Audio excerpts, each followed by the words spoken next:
This is the visitor side, believe it.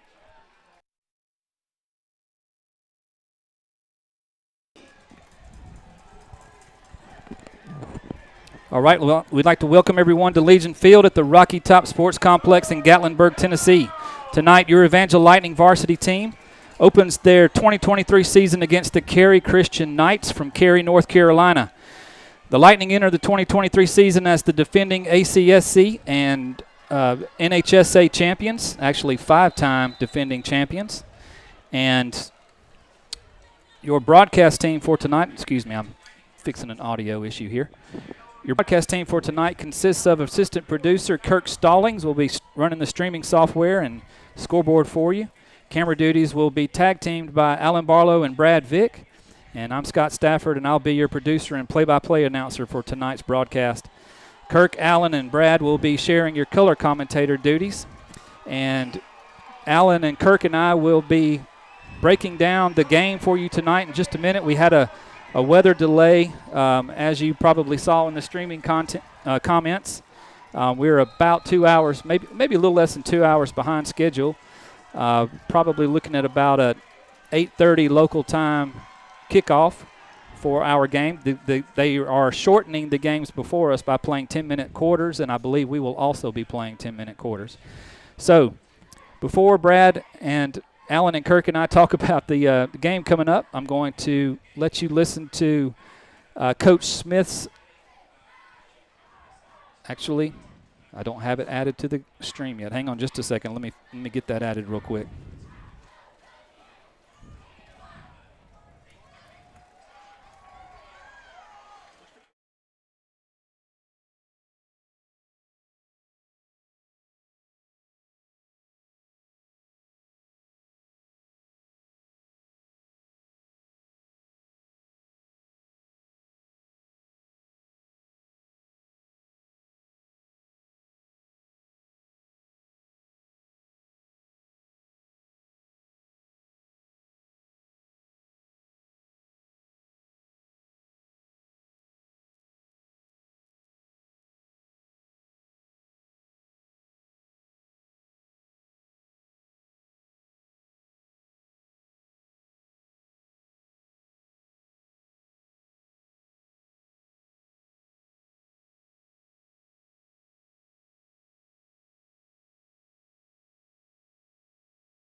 All right, we're recording.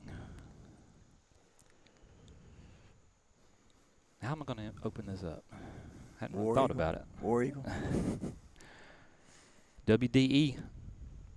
All right. All right, welcome everyone. We're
we'd like to welcome everyone watching out there to the first edition of the Coach Smith Show for 2023. We're coming to you live from Gatlingburg, Tennessee, where we're getting ready for the first game of the season with the Cary Christian Knights up here in the Black Bear Brawl, brought to you by Rocky Top Sports World. So I've got Coach Smith here with me and a couple players that we're going to talk to this morning. Coach, first of all, good morning. Good morning. I said we're live, but we're actually recording this, and we're going to be playing it back. But, Coach, we want to just maybe take a little bit of time here to reflect on last season. You know, first time we've talked on the air since last season, since the NHSA title in Panama City Beach. When you have a season like you did last year, that makes the off season a little bit more sweet, doesn't it? Yeah, for a few days, and then you start thinking about the next year, you know, and the kids that you lost off that team and who's going to replace them, and it's just a constant cycle. Yeah, you do. We enjoyed it. We did. Angie and I had a great trip down to Panama City, and when we won it, you know, we enjoyed it for a few weeks, and then it was on to this year. So just talk a little bit about the fall summer camp leading into it. You got a lot of seniors, a lot of guys that played last year on this team.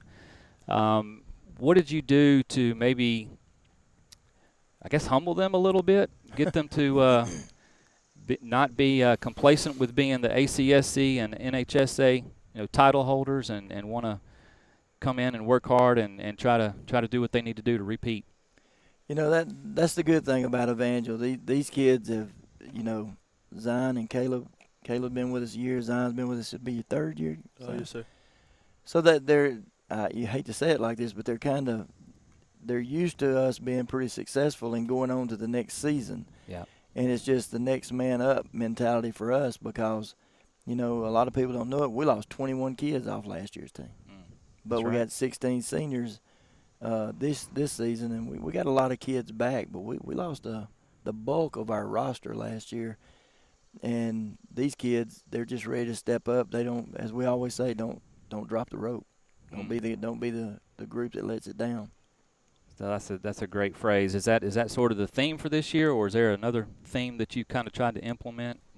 Well, we've got a couple, I guess. We've talked about hold the rope.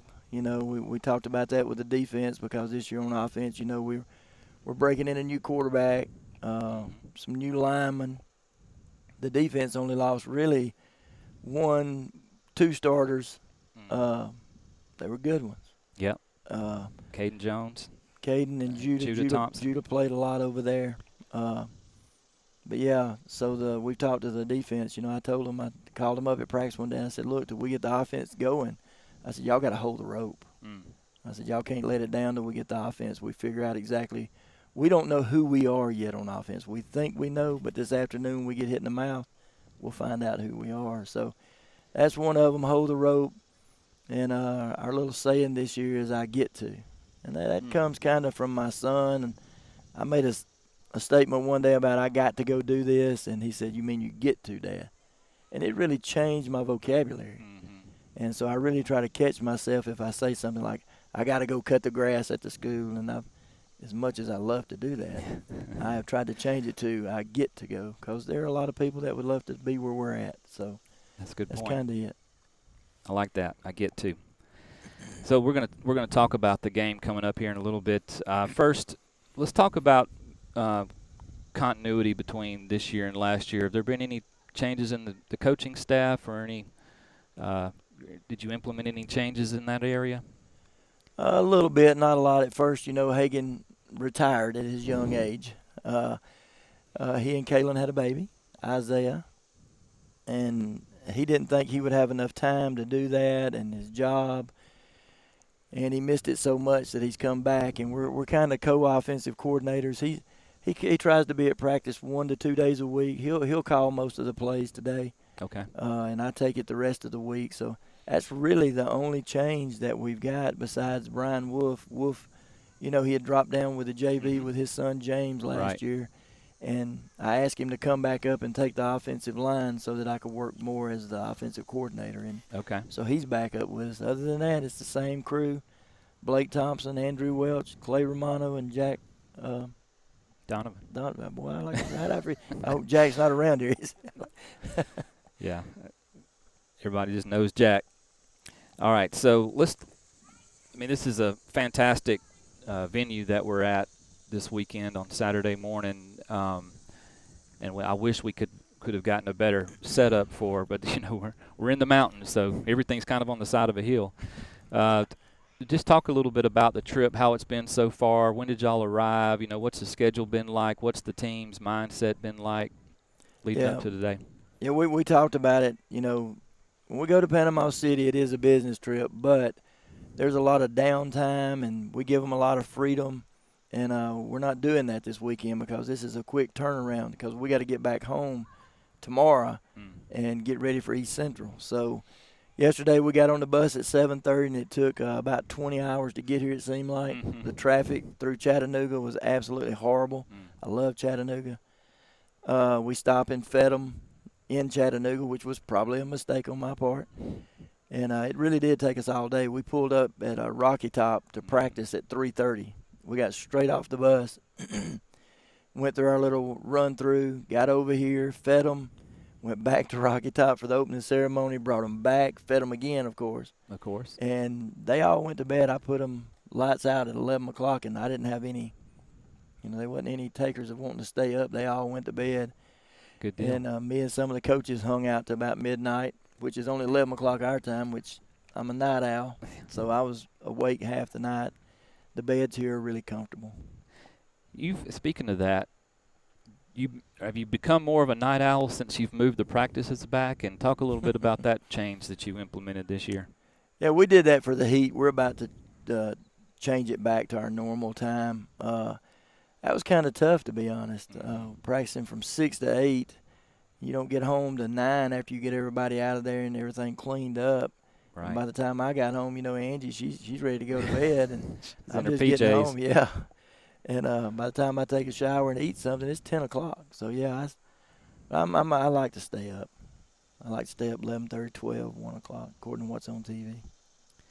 All right, so let's turn our attention to the game at hand today. What do we know about Cary Christian? They're very well coached. Coach Josh Elliott, I met him last night. We'd been talking on the phone a few times over the past few weeks. They have this young man that you will see, and you will notice him really quick when they arrive to the field today. Number 10, the quarterback. He is about 6'4", about 210, 215. He's a handful. He can throw it, but he can run it. And they got some other kids. They lost one of their best players for the season, Coach Elliott's son. But they're going to be a really good challenge for us. We're excited, to play somebody new on a Saturday night at 7 o'clock. First ever meeting, right? First ever. They said it took them about 5.5 to get here too, so it's about the same distance. Okay.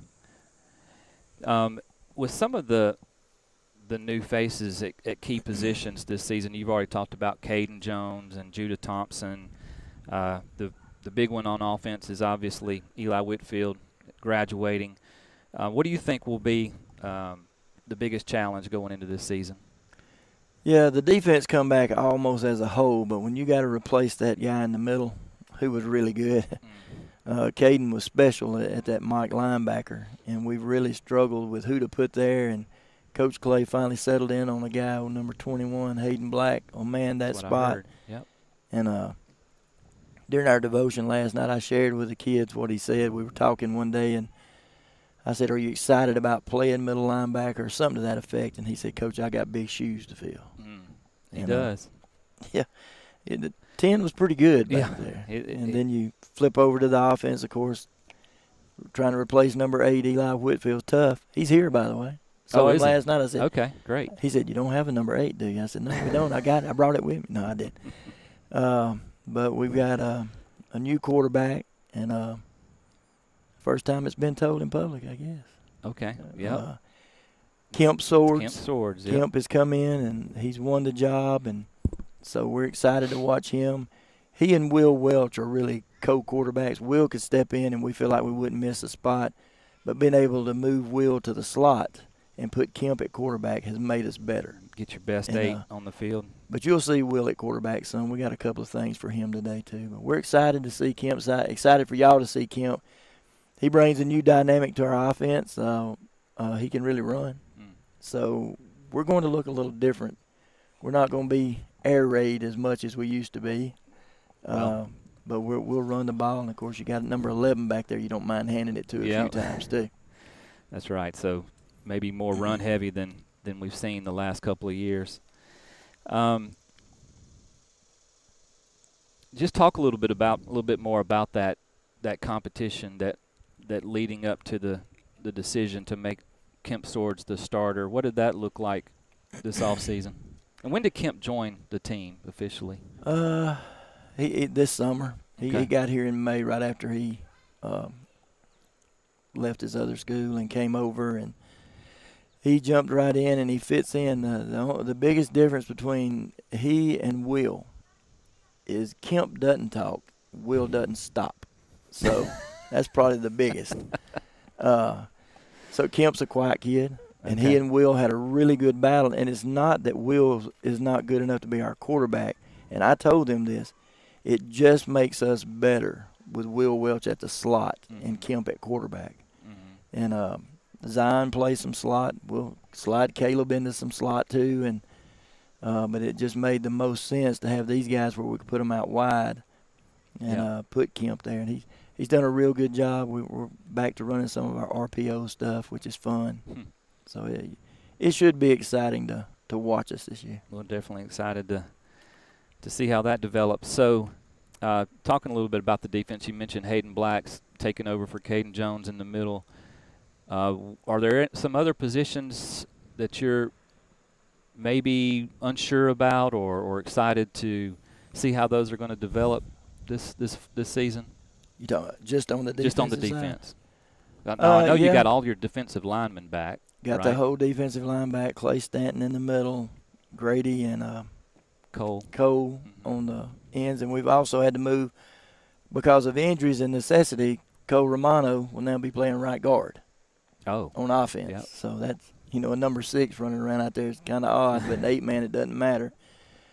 One of our will linebacker spot is 2 seniors battling it out, and they're going to rotate today.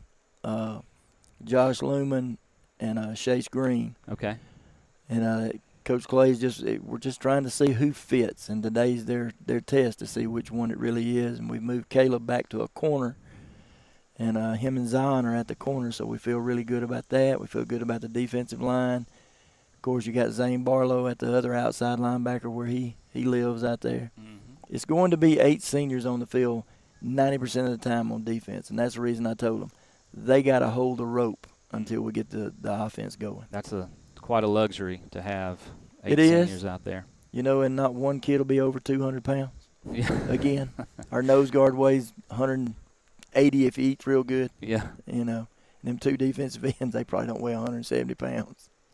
But they're fast and they're physical. They'll get after you. Yep. So you guys run a 3-3-2 on defense, 3 down, 3 backers, and the 2 corners that are sitting with us.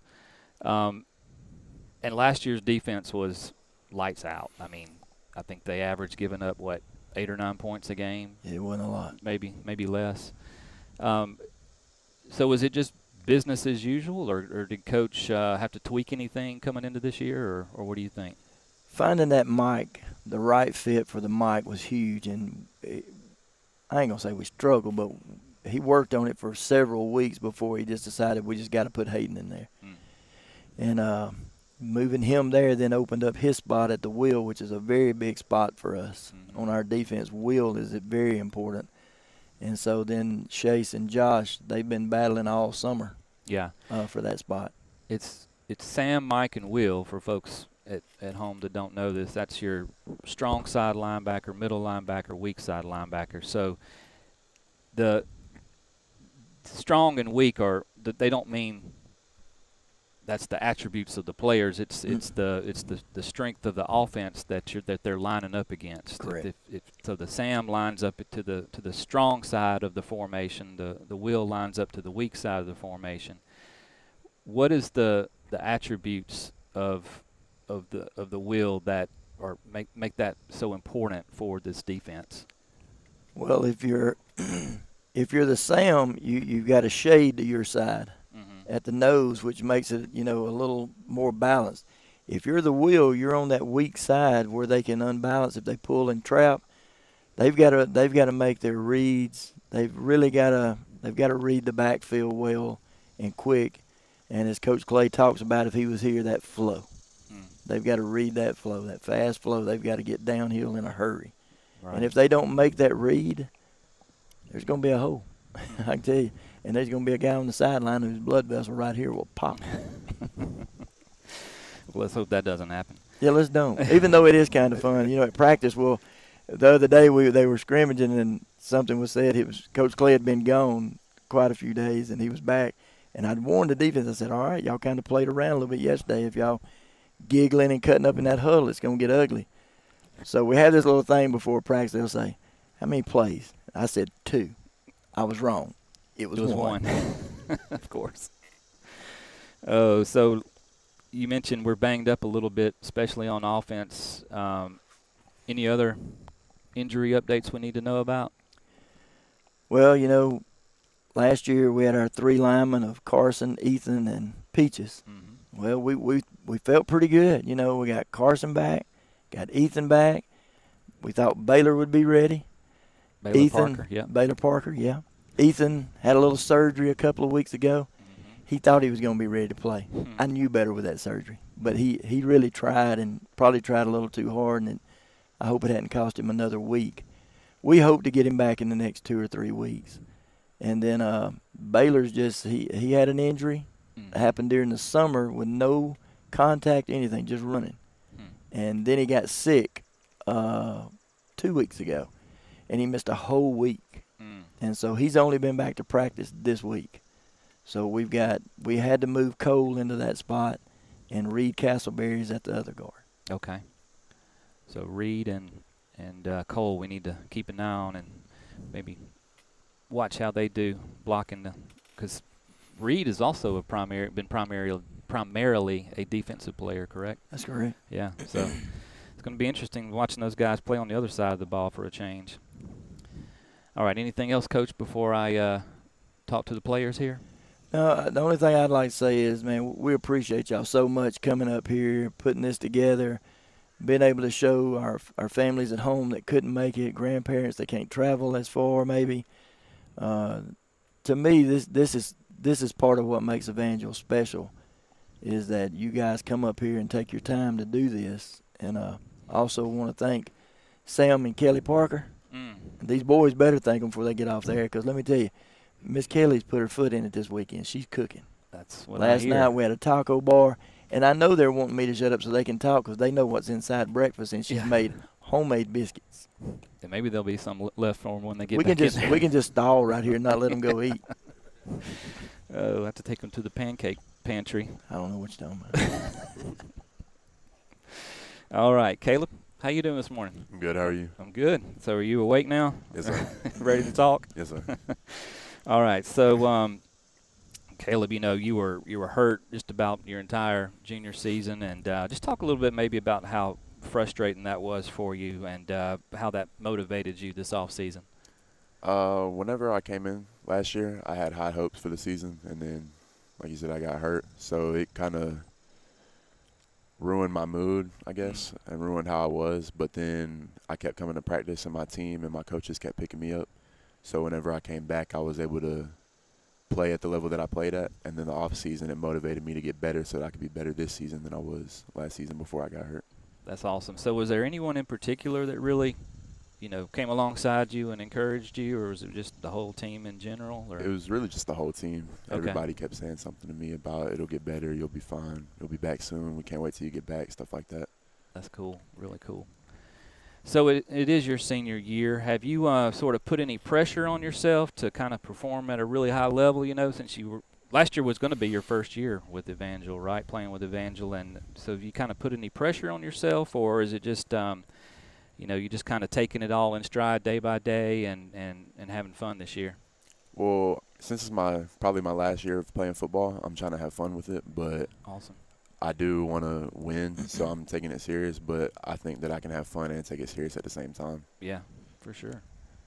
And what is the biggest difference you've noticed? I mean, you were not till the Panama City trip were you able to get a lot of playing time, but what's the biggest difference that you've noticed between this year's team and last year's? I got to think about that one. Okay, put him on the spot. All right. So we'll let that slide. You haven't had your coffee yet either, so we kind of drug you out of bed early this morning. I noticed you might be getting to play both ways tonight. Is that right? Yes, So sir. is there one position you're more comfortable playing than the other, or do you think you play them both equally well? I think I'm playing both equally well. I've been playing both of them my whole life, so Okay. I think You agree with that, Coach? Oh, yeah. He's done well this summer. That's awesome.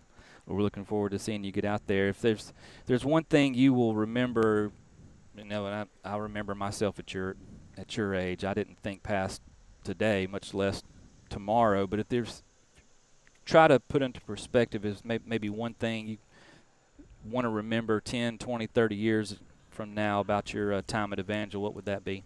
Definitely last season and how we ended 13-0 and all the wins we got, but especially the brotherhood we have and the family we made. Cool. That's awesome. Well, we wish you much success this season, Caleb, and looking forward to watching you tonight. Yes, sir. Thank you. All right, Zion. So I guess the biggest thing for you is your brother leaving and graduating last year. So how many years did you and Judah play together on the same field? I think at Evangel we played 2 years together, but, I mean, we've been playing together our whole lives. So. Yeah, cool. What's it going to be like out there tonight without him being on the field with you? It's going to be kind of surreal? I mean, I think it's going to be just like normal. I mean, You he's think just so? another player out there. Okay. So all right, Judah. That brotherly love. I don't need him. I thought I was going to get some sentimental answer, No, sir. That's a brother thing right there. You can't tell him you're going to miss him, can you? Yeah, no. I'm going to miss him. Well, so was there any kind of like sibling rivalry, who's going to have the most yards or score the most Yes, sir. touchdowns I mean, or anything like that? We've been like being competitive our whole life. Yeah. So pretty much about everything. Trash talk a little bit Yes, sir. at home when you get home? Does your dad have to break you up a little bit sometimes? A little bit. When you were an underclassman, was there any particular senior or upperclassman that kind of took you under their wing and helped you along? I remember Dylan Weathers. He was always a guy who you just knew was going to be there for you and was a really good encourager. Yeah, shout out to Dylan. He was a great Evangel linebacker and playing now at Don't put me on. Eastern. Eastern. Thank you. And now that you're a senior, you kind of have you taken on sort of a mentor role with any of the younger guys, trying to bring them along? I think I've tried to like lead by example and just like kind of like just show them what to do and just let them lead by that. And your same question for you I asked Caleb. You're playing both ways. I know you're primarily a defensive player, but is that where you feel the most comfortable, or you I'd say enjoy one more than the other? I for sure feel most comfortable on defense, but I'm ready to play offense. So is there been any competition between you and Caleb, since you're both cornerbacks, about who's going to get the most picks or anything, most passes broken up? We go back and forth. Yeah? Yes, sir. Little friendly rivalry doesn't hurt anything. And there's a lot of senior guys, like we talked about earlier, on this team, and most of them are starters. If you could describe in one word the senior leadership from this team, what would that be? I don't know. Those on-the-spot questions. All right, well, we'll let that go. So what do you think? Give me a prediction on the score tonight. Evangel wins. Yeah, I'll give us the win 49-35. 49-35. Caleb, you got a prediction? 49-7. 49. I was going to say, if they score 35, we're going to have fun watching that coach on the sideline. Yeah, you and Clay. Yeah. Both of y'all are going to be 35 points. I think we had one score 20-something on us last year, maybe Lighthouse. two. Lighthouse, yep, that's right. So they scored 35, Zion. You're going to be out there. I'm going to push you towards him. That's what I'm going to All right. Well, guys, we appreciate your time, and it's been a lot of fun. We looking forward to tonight and watching you guys go at it for the first game of the 2023 season. For the folks, they both combined for 23 passing touchdowns, and then, of course, we lost Jackson Tool Peaches on the line. One thing that's to our benefit this game is we have some players that are playing both ways, offense and defense, some of the linemen. So the 10-minute quarters should help with that. Another interesting thing that he mentioned was Kemp Swords, who will see some of the same alignments on offense, the pistol, the spread, might even see the double wing. Yep. But it'll be interesting to see. In the past, Tyler and Eli both could run the ball, but you didn't have that run pass option. You'd have to go all the way back to Micah Murphy, where we had the run pass option. So that's going to be a new wrinkle this year that I think will be interesting on the offense. And then, of course, you got Hunter Atkins, who averaged 105 yards and 27 rushing touchdowns last year. So all else fails, hand it to Hunter. That's right. We're going to see a lot of run, I imagine, out of this year's Lightning squad. Hunter looks like he's gained about 20 pounds this year, too. He has bulked up. Yeah. And Brad, did you kind of got here late? Did you have any thoughts? I came in on two wheels after coaching some flag football this morning, so I appreciate how Coach didn't even attempt David Wisniewski's name in the broadcast. He just said, look for the 6'5", 210-pound guy. But, yeah, looking back at their schedule last year, the games they struggled in are games where he struggled. So, if he didn't have many medium rush attempts, that's the games they lost. So I look for him to have 10 or 12 runs tonight and trying to throw it out too. So that's still be the challenge there for our defense is stopping number 10. Yep, it's going to be interesting to see the rush, how much they try to go, straight to the quarterback versus upfield, staying in their lanes, trying to keep him in containment. All right. And with the bigger field tonight, that's going to make a difference on that too. Oh, absolutely. Definitely always stresses the defense. Right. Yeah. All right, so we've got a number of outstanding sponsors this year, so I'm going to start playing some of our ads from those wonderful sponsors, so we will be right back in a minute. Let CertaPro Painters of Greystone paint your home or business with the care and attention to detail that only a local neighborhood company can provide. Contact Bill Heath with CertaPro Painters of Greystone for your free estimate. Visit their website at greystone.certapro.com. When lightning strikes, call Craig Doris State Farm, your local good neighbor agent. With over 20 years of service, Craig and his team are ready to help you navigate life's storms. They provide customized financial services to meet your family's needs. Visit craigdoris.com. Located in Helena, Alabama, and providing the Birmingham metro area with farm fun in the city limits. Join us in October for The Patch, voted Best Pumpkin Patch in Birmingham. Visit us at helenahollow.com for more information and plan to join us at Helena Hollow, where the good times grow.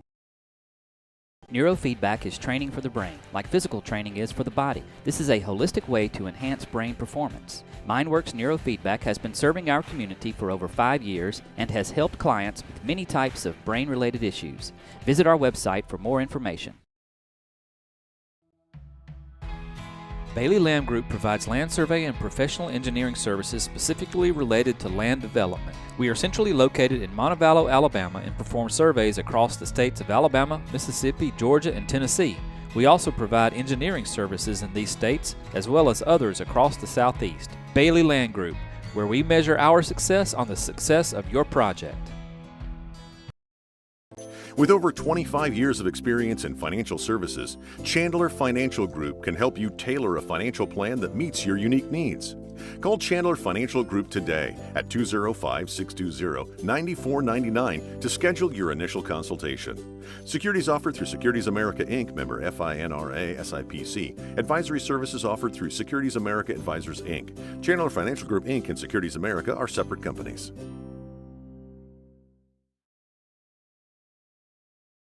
At Davis Orthopedics, we understand the toll that athletics can take on our bodies. Our sports medicine services utilize cutting-edge surgical techniques and rehabilitation to help patients recover from injuries and surgery and get back on the field. Appointments are available online at mattdavisortho.com. Matt Davis Orthopedics is a proud supporter of Evangel Lightning Athletics. Enhanced Dental is redefining the dental experience by helping you achieve and maintain comprehensive dental wellness. Dr. Morris and his staff are highly skilled and trained in several areas of dentistry, including preventative and general dentistry, root canals, dental implants, and cosmetic dentistry. They pride themselves on providing painless dentistry with a focus on aesthetics and helping you maintain a healthy smile for life. Contact Enhanced Dental today to schedule your appointment and experience extraordinary dental care. Strike lightning. Healthy Harvey's in Pelham, Shelby County's original premier health and wellness shop since 1978. Stop by for natural foods, vitamins, herbs, weight loss products, CBD, and so much more. Thank you for shopping local, and thank you for shopping Healthy Harvey's.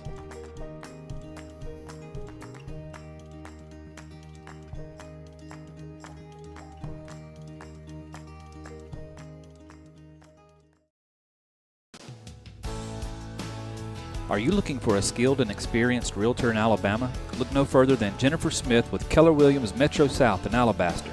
Jennifer specializes in helping clients buy, sell, and invest homes in Shelby County. With her expertise and dedication to her clients, Jennifer is committed to bringing hope to every home, one key at a time. Contact her today and take the next step in your real estate journey.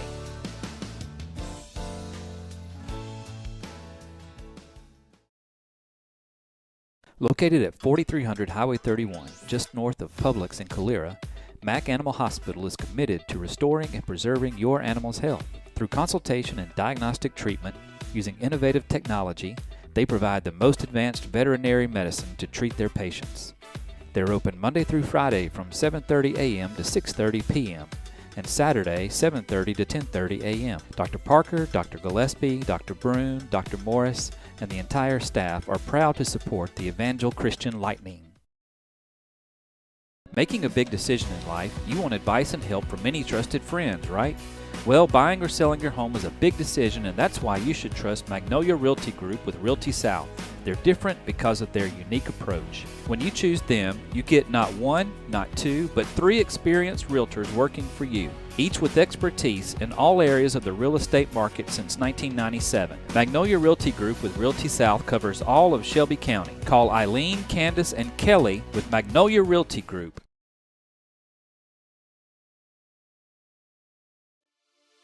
Team Massey Properties has 44 years of real estate knowledge and experience serving the real estate needs of Shelby, Jefferson, Chilton, and surrounding counties.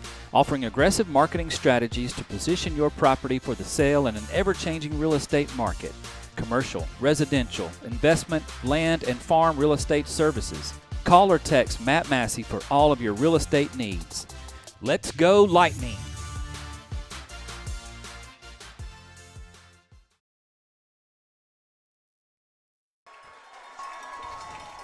All right, and we're back. We've got about under 2 minutes to go in the game before ours. Looks like, yeah, the clock is running. It's 1 minute and 48 seconds left. So guys, and I just want to talk about some logistics things here. We are breaking in a new MacBook for the streaming software, and that caused some issues with the coaches show.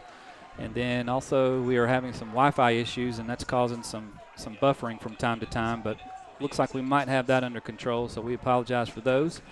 And shaking off the rust a little bit, getting the first game jitters out of the way here. So, guys, what do you think we're going to see from a kicking game perspective? You know, we lost Lucas Mass last year. Do you think we're going to do much kicking at all in point after tries, or do you think it's just going to be strictly 2-point conversions?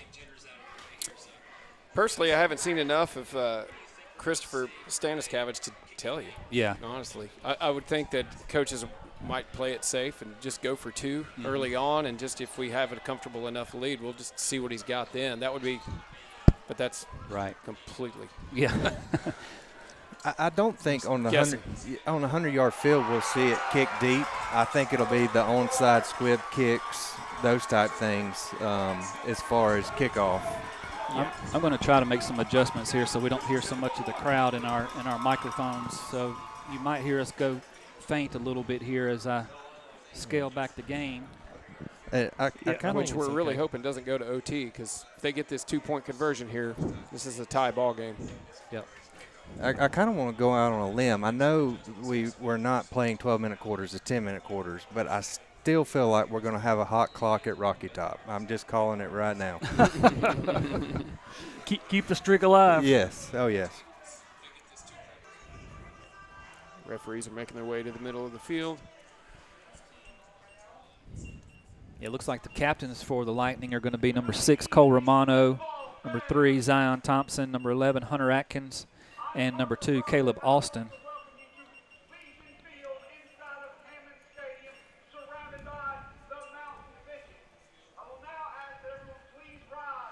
And we're about to have the national anthem.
All right, national anthem is in the books, and the captains should be making their way to midfield here momentarily.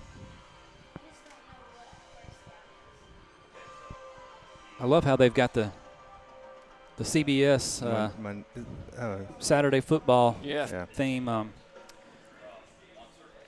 for the captain walkouts. What was your warm-up music you texted me about earlier today? It was there's just some rock intro that I put around the coach's show. I don't know if you noticed it or forgot. not. I didn't get my headset on quick enough. Well, then I messed up because I had the wrong audio file queued up for the coach's show. I was playing the raw cut instead of the edited cut. Oh, goodness. First game, Rust. That's right. We are not CBS. Oh, you didn't see the big truck out back? Yeah, I got a Suburban, but that's not a video truck.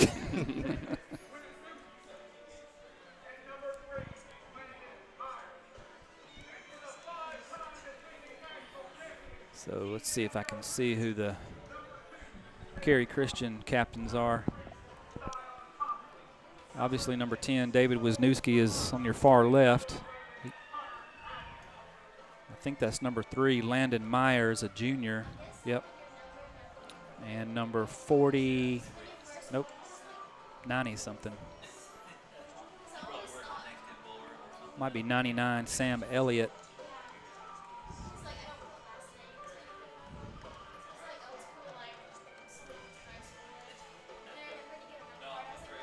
Again, looks like the Knights only have, let's see, 1, 2 seniors on their roster. So it looks like the Lightning, I believe the Knights won the toss and deferred. Yep. So Evangel will receive to start the game.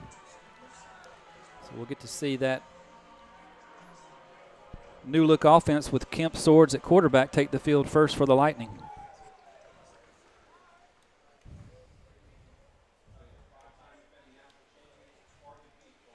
Wow, it is quiet in here all of a sudden. You can't see, we are on the same sideline as the Lightning, so you can't see our crowd, but we do have a pretty sizable crowd here tonight. I'm sure we'll hear them. Evangel has traveled well.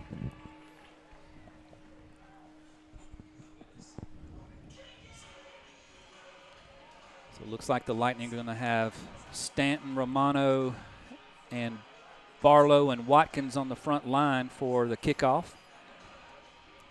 Joshua Lumen, number 40, Hunter Atkins, number 11, Will Welch, number 7, and Caleb Alston will be deep to receive for the Lightning.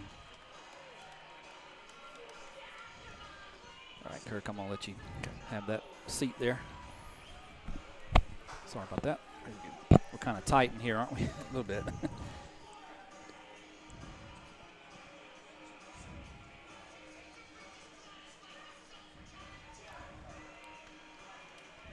Looks like number 7, Philip Wentz, a sophomore, is going to be kicking for the Knights.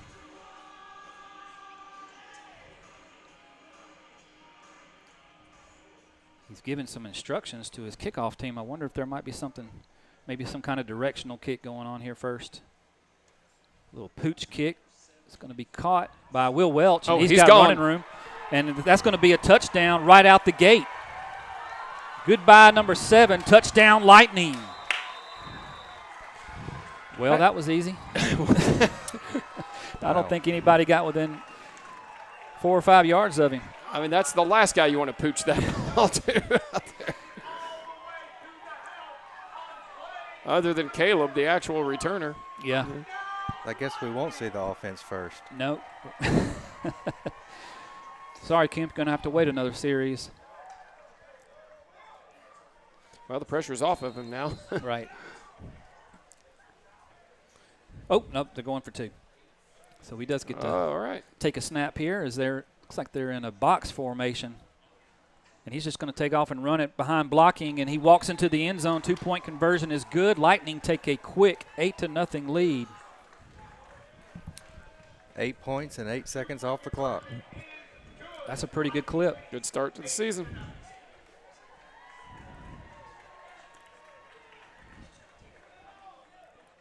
Wow. Kind of speaks for itself, huh? Yeah, so I guess we'll get to see our kicking game next. Yeah.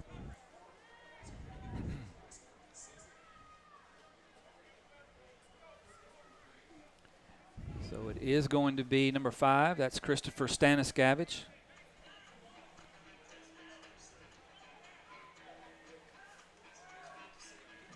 Christopher is a sophomore, 5'10", 165 pounds. He plays wide receiver and defensive back also for the Lightning. Who's back to return for Cary? I can't tell. Is it number 5? That might be, I can't tell either. Might be Landon Myers, number 3. See here in a second. That's going to be a pooch kick, and it's going to be fumble. Picked up by number 5, and he's scooting down the sideline. Can any Evangel players catch him? Staniskavich might be the only one, but he won't. Touchdown, Knights. And 2 kickoffs, 2 touchdowns, 1 for each team. Wow. The ball hit the ground, and all the Lightning players went for the ball and didn't stay in their lanes, and that allowed, that's number 5, Jake Cesars, a sophomore wide receiver. Stay in your lane. And he has pretty good speed, too. All right, we just hit the reset button.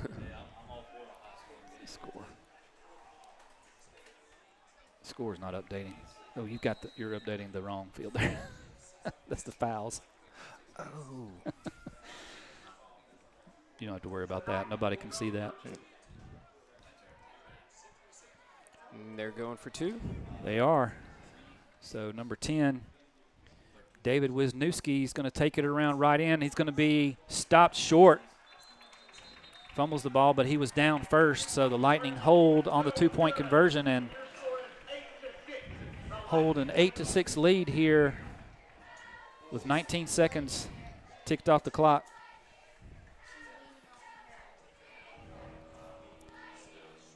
Boy, some rust from both teams being exposed early here in the first quarter.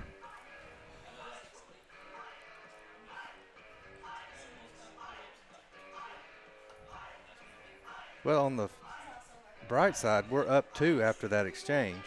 Yeah.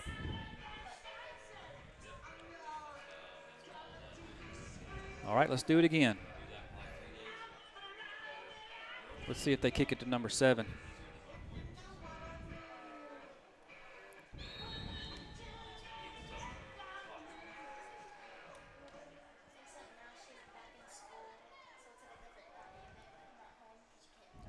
So Wentz to kick again for the Knights. Another, well, that's a deeper kick. Nice directional kick. It's going to be picked up by Lumen, and he steps out of bounds around the 15-yard line. Wow. Nice kick there by Wentz. Bet he wishes he had that first kick back now. Yeah. Could have done that. Looked like he was going to go out of bounds at first, but it took a nice hop for the Knights and stayed in bounds, and Lumen had to field it.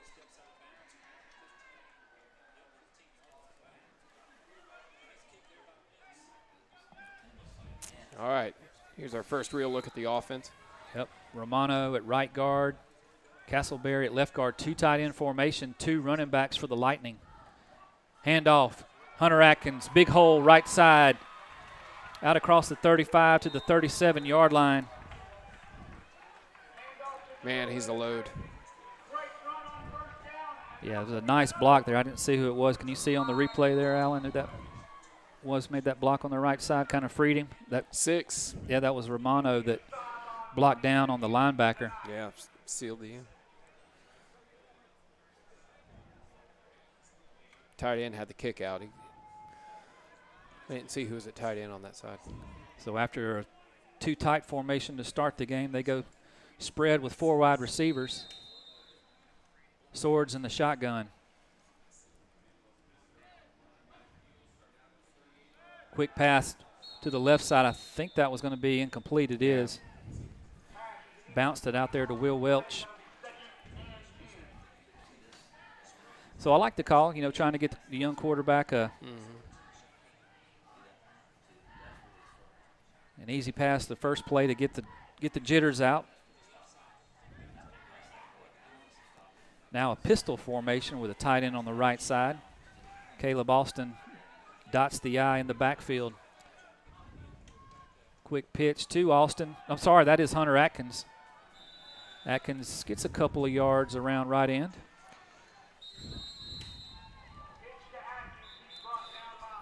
Classic fashion, too. Hagen Joyner showing them a lot of looks early. Giving them giving these defensive coordinator a lot to think about.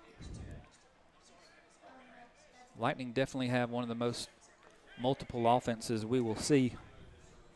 Got an injury. Is there a player down? Who's down? I think that's Hunter.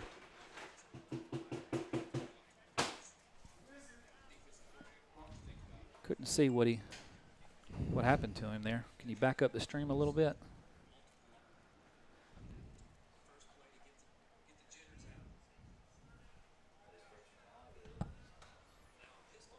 Oh, that's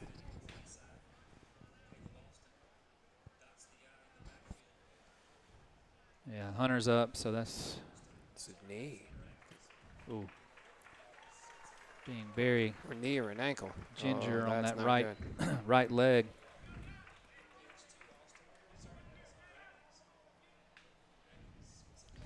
We are playing on an artificial surface here that these guys, a lot of these guys have played on. They played on this surface in the All-Star game last fall. I believe Hunter was a part of that, if I'm not mistaken, Oh, right? Yeah.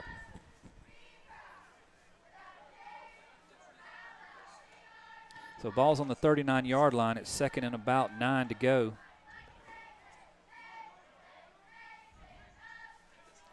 Now Caleb Alston's in the backfield with Kemp Swords. Kemp rolls to his right, flips it out there to Zion, but he might have been out of bounds, and he was. Nice play on the defense by number 3, Landon Myers. I think this is actually 4th down because we had the screen that was incomplete on first. Did we not? We had the incomplete pass on first. Or was that before Hunter's? Hunter got the first down After that? No, I'm pretty sure it was just. I think they fatigue had set in. This is actually 4th down, but they're calling it 3rd. Will Welch in motion, and they're going to call a penalty flag. Looks like we might have moved early.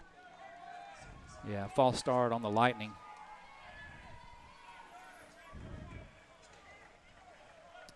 So back them up 5. It'll be 3rd and 14.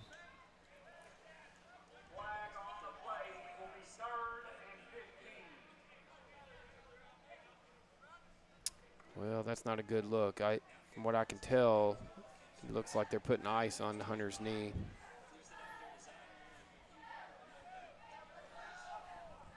Or they're wrapping something.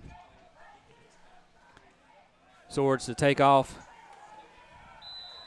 He gets almost back to the line of scrimmage before the penalty.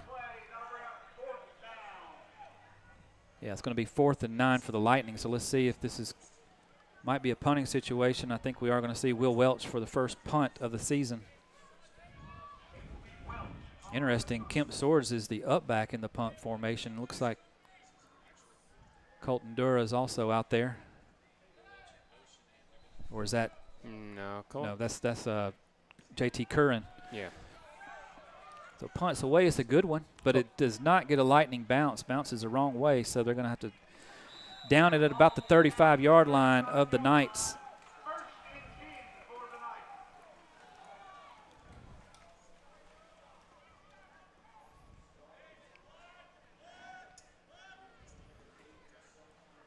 So a rather melancholy atmosphere on the sideline now.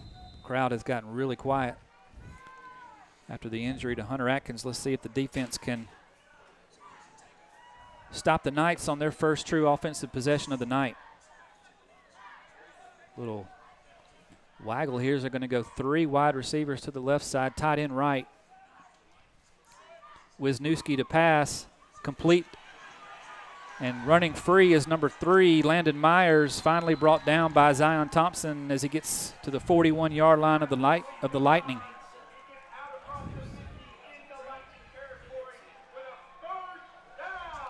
They're going to say he was down at the 42, actually. 1st and 10, nevertheless, for the Knights.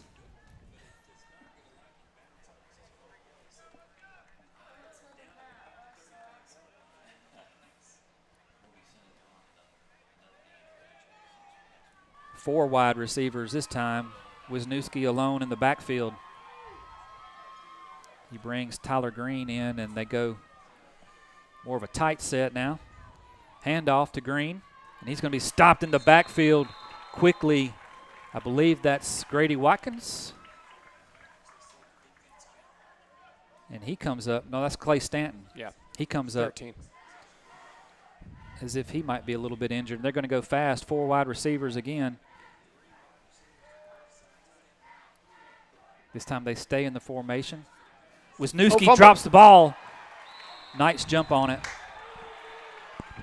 But heavy rush again by the Lightning, and that was a staple of the defense all year long. They lived in the backfield of the opponent.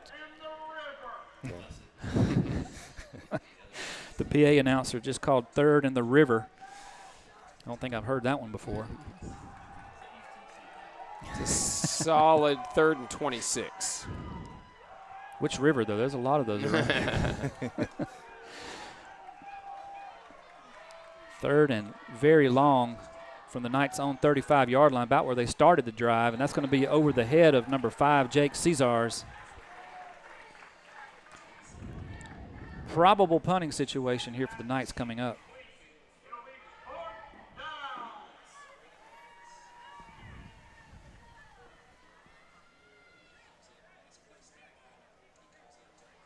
And the defense sure looks solid, other than that first play. Yeah.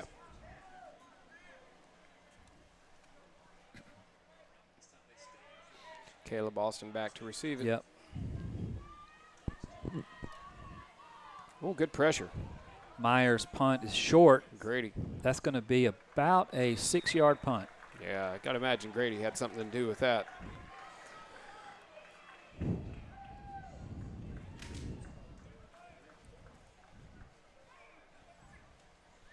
So the Lightning with excellent field position here on their second drive of the night. Yeah, see how they adapt with Hunter out of the game. Colton Duro's his backup, and he's not active tonight, so we'll see how they adapt. Caleb Austin in the backfield. Yep. Stanton is at left tight end, 2 wide receivers to the bottom of the formation. Welch goes in motion, bobbled snap, and look at Caleb Austin takes off, grabs it out of the air, and gets about 12 or 13 yards despite the bobbled snap. Heads up play by Caleb, and you can see he's got a little burst. Yeah.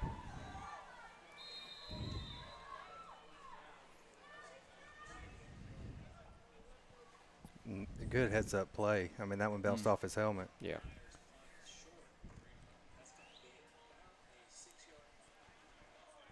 So Twins again to the right side of the formation. Same formation, actually. Welch in motion. Another handoff to Austin, and they're just going to ground and pound, it looks like. Austin gets a modest gain on that carry, about 3 yards.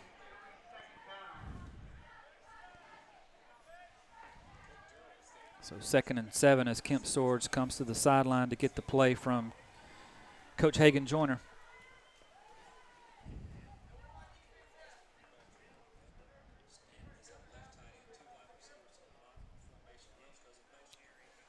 Josh Lumen now is in on offense. He is going to spread wide to the left side along with Will Welch out there in the slot. Bottom side, you got Stanton and Thompson. Pop pass to Welch with blockers around the right side. He's going to get about 4 or 5 yards and bring up 3rd and short. It's good to see that play. Yep. That was a staple last year. And like we were saying earlier, Welch was really dynamic. 3rd down and a long 2, almost 3 yards.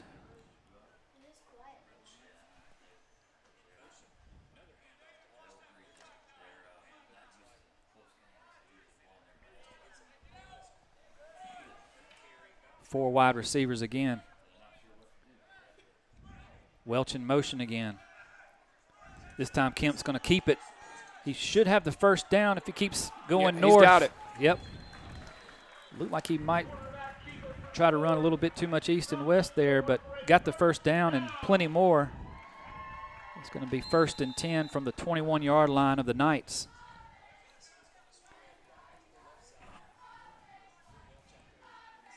So the Lightning are pushing the tempo at the perimeter and then running it up the middle. Nice balance being called by Hagan Joyner to keep the Knights off on their toes, rather on defense. Stanton at tight end on the right side this time. Welch and Thompson split to the left. Handoff. Caleb Austin. Caleb Austin is going to find pay dirt. Touchdown, Lightning.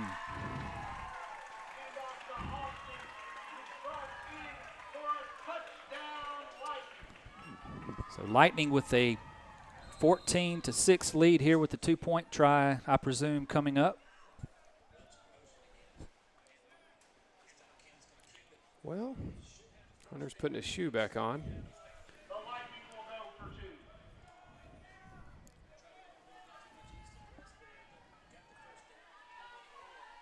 That would be a good sign if he just maybe rolled it and had to get it retaped. Yeah, it was really hard. Swords is dropped in the backfield by Landon Myers. From my angle, I couldn't tell if it was just retaping it or putting ice on it. Yeah. So the 2-point conversion is no good. Lightning maintain an 8-point lead with 2:46 left to go in the first quarter.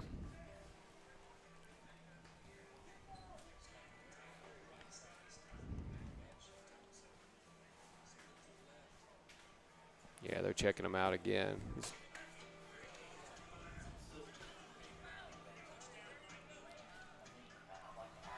So Cole Romano, Clay Stanton, those guys have definitely gone both ways from the get-go here. Let's see if later on if that plays a factor in fatigue. Of course, the Knights have several players going both ways as well. Mm-hmm.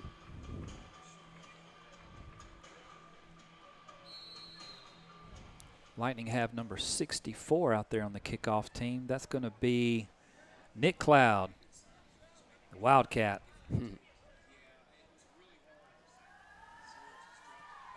High kick, I like short. it. Fair catch is called, and Grady Watkins didn't see it. I think that's going to be a penalty.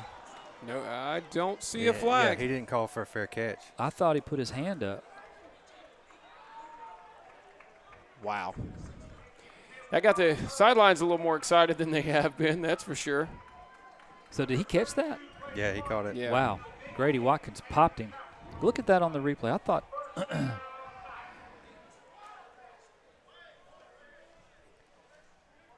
I thought the kid put his arm up. I think he put it up to catch the ball.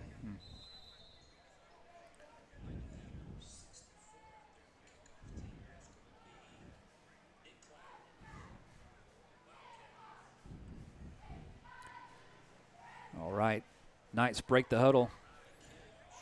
Down by 8 with 2:40 to go in the first quarter. Yeah, it looked like he was just trying to catch the ball. Okay. I think he was trying to high point it. That might have been. 2 wide receivers. Wisniewski is going to try to run it. He's going to get bent over backwards. That looked painful. Oof. I think he's going to be able to get up, though. And he will lose 2 yards back to the 39-yard line. Looked like Hayden Black was in on his first tackle or assist.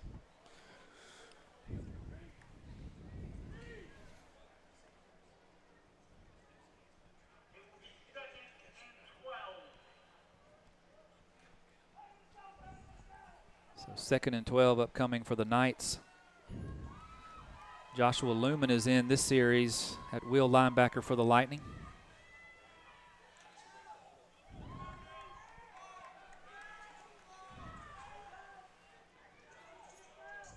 So 2 tight ends. Now they're going to shift the formation to 3 wide receivers to the left. And hard count gets the Lightning to jump. Oh. And that'll drive Coach Romano crazy. You had him 2nd and 12, and now it's 2nd and 7. Definitely more manageable, keeping them somewhat ahead of the chains.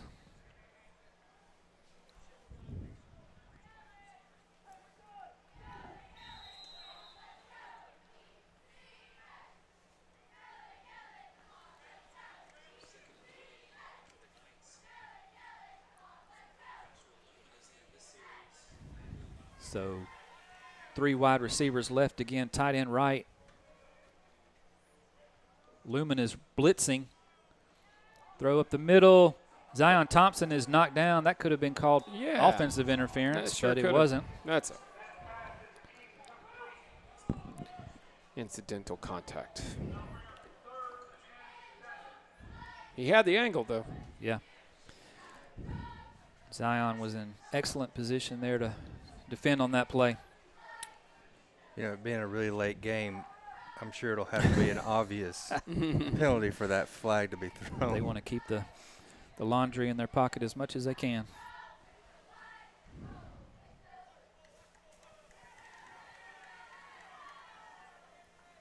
So there's a tight slot and a wide receiver left. And this time Yes, the Knights get fooled by their own hard count. tit for tat now. So put it back where it was, 3rd and 12.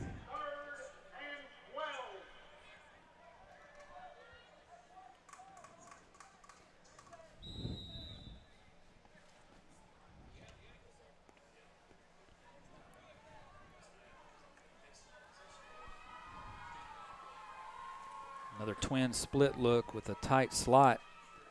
Looking for the flare, and it's going to be intercepted by Zane Barlow, and he's going to be brought down at the 20-yard line.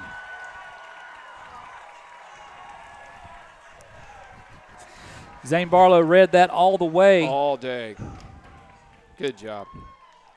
Once that slot receiver crossed his face. He jumped the route. I think you might have seen that play before almost.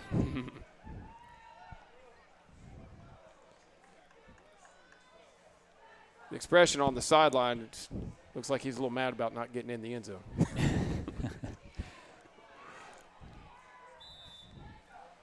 So Lightning in business at the 21-yard line. 2 backs in the backfield. Handoff to Caleb Austin. He's got a hole. He's going to go. Touchdown, Lightning. Whole lot of Knights on the ground there. Yeah. That was so excited for Caleb, being hurt all last year. Yeah. It's his time to shine. Yeah.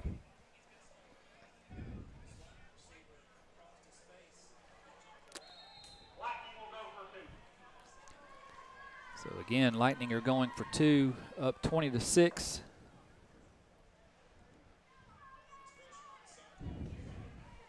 Another handoff to Austin.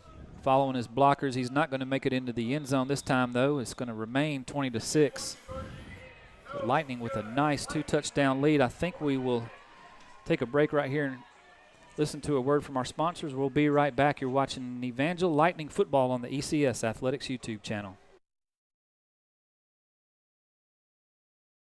Let CertaPro Painters of Greystone paint your home or business with the care and attention to detail that only a local neighborhood company can provide.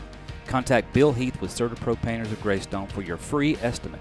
Visit their website at greystone.certapro.com. When lightning strikes, call Craig Doris State Farm, your local good neighbor agent. With over 20 years of service, Craig and his team are ready to help you navigate life's storms. They provide customized financial services to meet your family's needs. Visit craigdoris.com. All right, we're back. Lightning with 20 points already in the first quarter and a 20-6 lead over the Cary Christian Knights from North Carolina in the Black Bear Brawl. Staniskavage. His kick's going to be, that is a fair catch, taken at the 27, 28-yard line.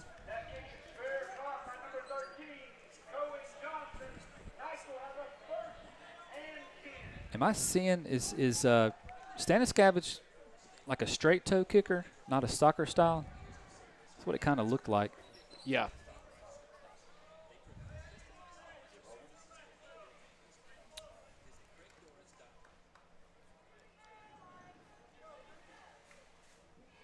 So the Knights will go to work at their own 29-yard line.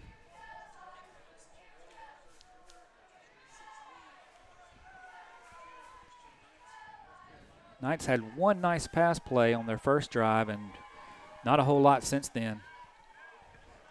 Lightning have buckled down on defense and being very stingy. Wisniewski to pass, looked like his arm got hit. Yep. Good pressure. Is that That's Carson? Carson Donovan's out there to Yep. give Clay Stanton a spell. Yeah, they've got him listed as backup nose tackle on the depth chart there.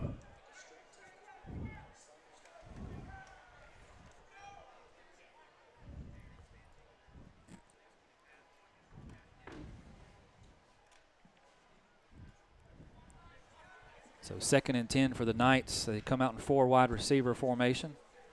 Lightning have 5 men on the line of scrimmage, 4 are rushing, and that pass was hurried and off target again from Wisniewski.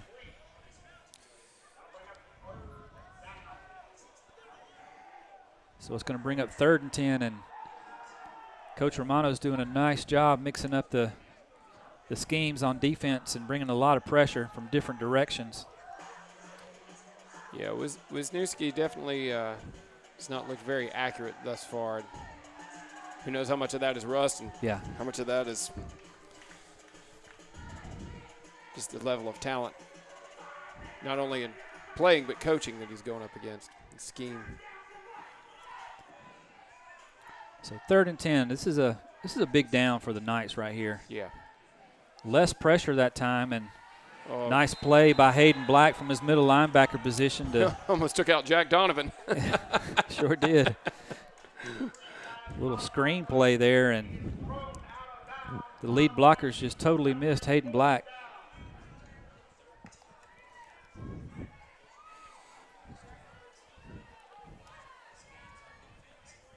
And the Knights are going the wrong way. It's 4th and 12.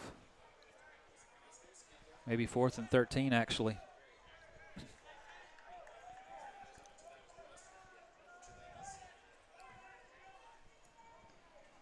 Let's see who goes deep. Will Welch is going deep to receive the punt from Landon Myers.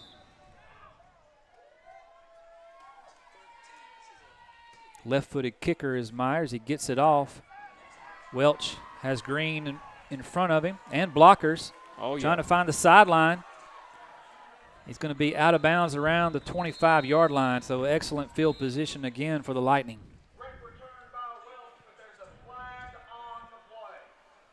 Oh, I didn't see the flag. Where is it? Either.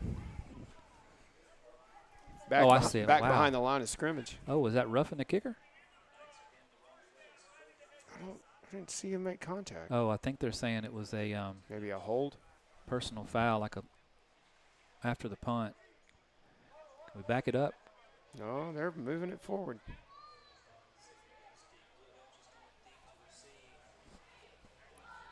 Talking to Coach Smith about it. I wonder if can you see it on the replay there on the stream? Here we go. I think there was a little extracurricular on one of the rushers for the Lightning. So the Lightning get penalized, and it's moved all the way back to the 42-yard line. So that was a 15-yarder, and Coach Smith had to go talk to the White Hat about that one.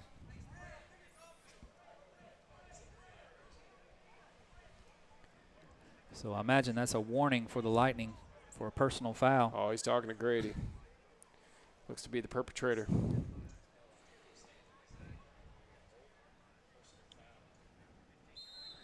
Not something you want to see from a senior. So I'm sure Coach will get that corrected, and Grady will learn from that mistake. So 1st and 10, Lightning still in the Knights' territory where they've lived most of the night.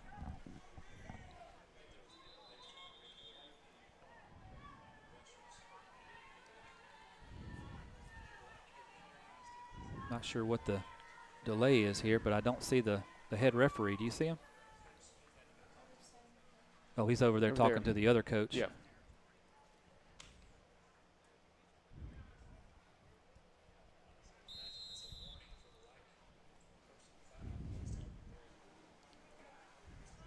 So Caleb Austin in the backfield with Kemp Swords.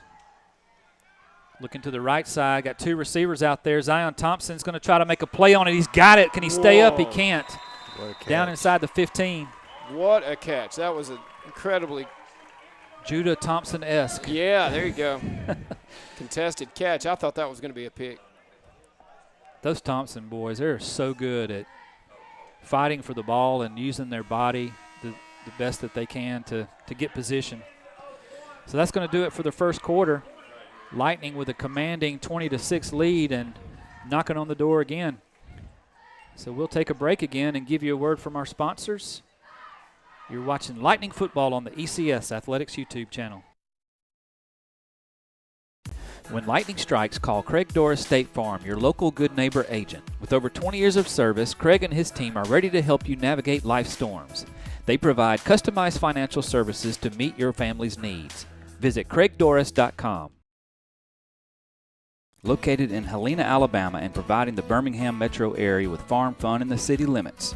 Join us in October for The Patch, voted Best Pumpkin Patch in Birmingham. Visit us at HelenaHollow.com for more information and plan to join us at Helena Hollow, where the good times grow. Neurofeedback is training for the brain, like physical training is for the body. This is a holistic way to enhance brain performance. MindWorks Neurofeedback has been serving our community for over 5 years and has helped clients with many types of brain-related issues. Visit our website for more information.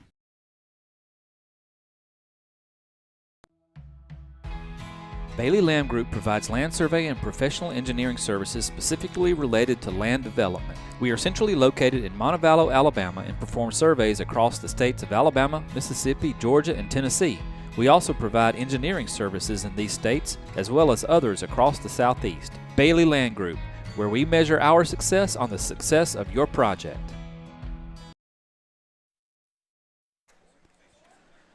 All right, Lightning flip to the other. 1st and 10 from the 14-yard line of the Knights. Caleb Austin in the backfield. Fakes the handoff to Will Welch, going to take it off up the middle. Nice gain down around the 6 or 7 yard line. Kemp's got some wheels, man. He does. He's got a quick burst. Hits that hole fast.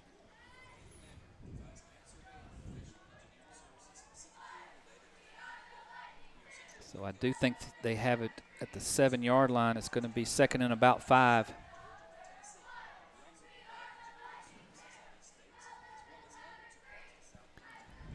Twins to the right again. Handoff to Austin. No, sorry, they fake it, and Kemp Swords is into the end zone. Touchdown, Lightning. Wow. Fooled me on that. Nice fake there by Caleb. Faked the defender. Swords pulled it and got into the end zone. Nice. So the Lightning will go for 2 here as we swap our period sponsors. This quarter it's Window Wonders 205 and Pryor Construction. So Swords gets the call from Coach Hagan Joyner and jogs back to the huddle. Really liking what I'm seeing from, I mean, it looks a lot like last year, just, you know, with just, I guess, less pass, more run. Yep. Swords fade to the end zone. Caught by Clay Stanton. Wow. Way to high point the ball, Clay. Stanton using every bit of his 6 foot. Oh, they don't have his measurements on here. He's at least 6'3", maybe 6'4". So 28-6 now. That's our nose guard, by the way. Yeah. They're playing wide receiver. Yeah. Oh, me. Well, he's also the tight end. Yeah, he's listed as tight end. True. They had him out wide. A flex tight end. Yeah. He's an athlete anyway. That's right. Poor man's homeschool version of Travis Kelce. That's right.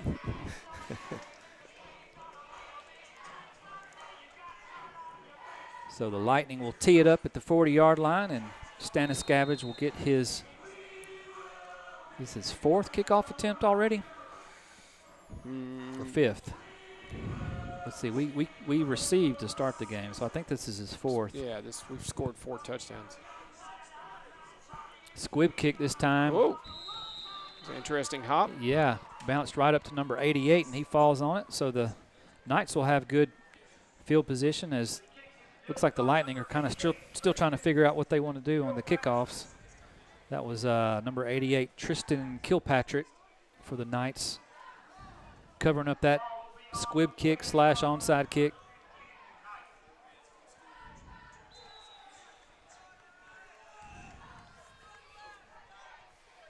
Will Welch out there on defense now for the Lightning.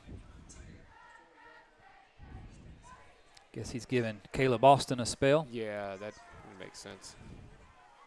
Will is out there at cornerback. Oh, Wisniewski is not at quarterback. He's lined up as like a tight end. False start. So let's see what they call here. Yeah. No, they're saying it's on the defense. I think we jumped in the neutral zone and caused that offensive lineman to jump. Oh, Caleb's in now. Welch coming out. Nope, they're going to. Yeah, well, false start. The line judge put his hands on his hips like he was going to say offsides on the defense, and he may be really tired because it's been a long day. It has been a long day.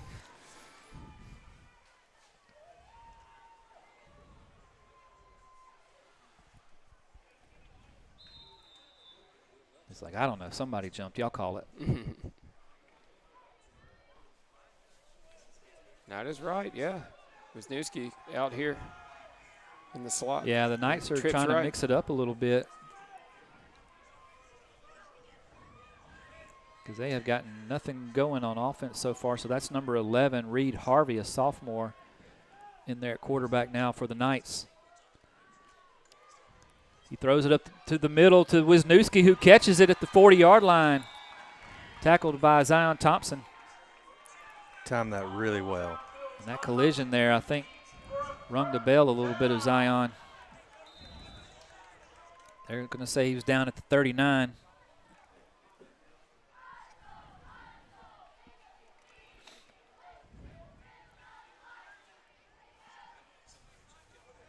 So 4 wide receivers.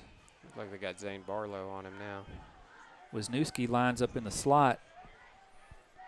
Number 1, Tyler Green, is the tight slot on the right side. Under heavy pressure this time. Oh, yeah. Reed Castleberry got there first.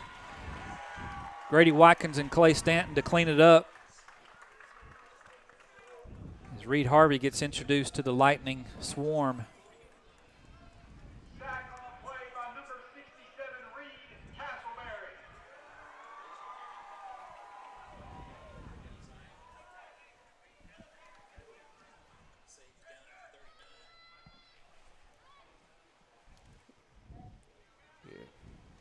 Second and 21. So the Knights had some life there with the change at quarterback and getting the ball in the hands of Wisniewski, and Lightning defense flexes and pushes them back. Pistol formation this time, kind of a tight receiver formation.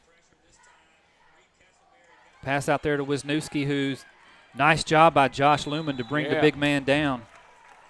I think he may have got back to the line of scrimmage.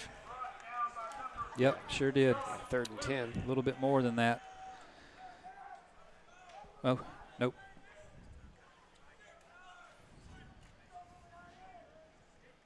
Yep, 3rd and 10 coming up.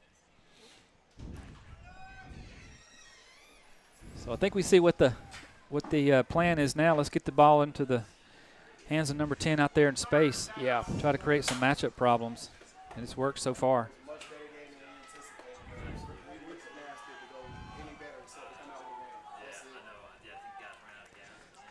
Tight end right, Wisniewski is spread all the way to the left side. Zion Thompson's out there on him. They're going to go his way. Nope, they're going to go to the outside, and that's going to be almost picked off by, is that Zane? Zane Barlow. Yeah. Got his head around just in time. Great play. Yeah, it was.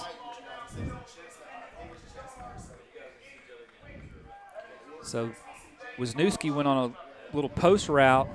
Slot receiver kind of ran a wheel route. And Zane Barlow got in his hip pocket, like you said, Alan, got his head around just at the right time. Well, Cesar's, he's all of 5'7", and Zane's 6'3", so as long as he's got his head turned around, which I like our brings chances. up the question, maybe we ought to put Zane on number 10. Yeah, they've been experimenting with who's on him. Yeah. Who's on him a couple of plays ago. Well, I think, Coach Clay's probably going to stay in his defense. And yeah. I think it depends on where he's lined up. Yeah, timeout's called by the Knights, so they want to talk about this 4th and 10 play coming up, and we'll take a break and give you a word from our sponsors. You're watching Lightning Football on the ECS Athletics YouTube channel. With over 25 years of experience in financial services, Chandler Financial Group can help you tailor a financial plan that meets your unique needs. Call Chandler Financial Group today at 205-620-9499 to schedule your initial consultation. Securities offered through Securities America Inc., member FINRA SIPC. Advisory services offered through Securities America Advisors Inc. Chandler Financial Group Inc. and Securities America are separate companies. At Davis Orthopedics, we understand the toll that athletics can take on our bodies. Our sports medicine services utilize cutting-edge surgical techniques and rehabilitation to help patients recover from injuries and surgery and get back on the field. Appointments are available online at mattdavisortho.com. Matt Davis Orthopedics is a proud supporter of Evangel Lightning Athletics. We're back. Yeah. All right, so we're back and talking to the Stallions guys up here. Missed that first play. What happened? Quarterback keeper wasn't much there. Brings up 4th down. I hear the pig. No, that was Grady 4th. Watkins. That was 4th. Yeah. Yeah, turnover on downs.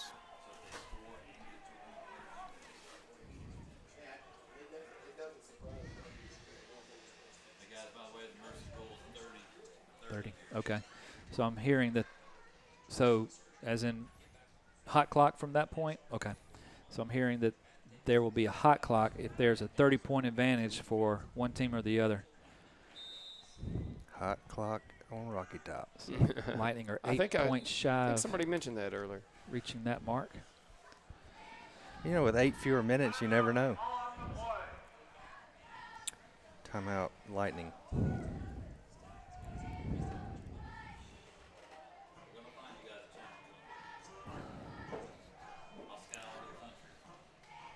Oh, they're out there.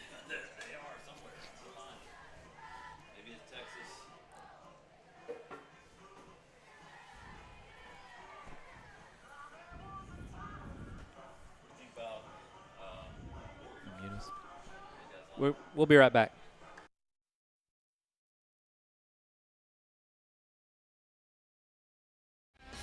Enhanced Dental is redefining the dental experience by helping you achieve and maintain comprehensive dental wellness. Dr. Morris and his staff are highly skilled and trained in several areas of dentistry, including preventative and general dentistry, root canals, dental implants, and cosmetic dentistry. They pride themselves on providing painless dentistry with a focus on aesthetics and helping you maintain a healthy smile for life. Contact Enhanced Dental today to schedule your appointment and experience extraordinary dental care. Strike lightning.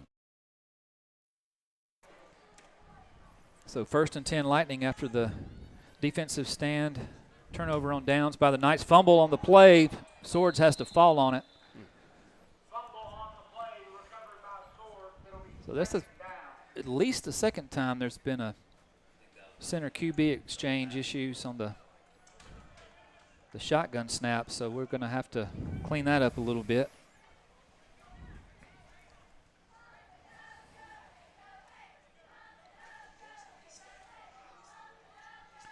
So the Lightning find themselves behind the chains, 2nd and 19 upcoming.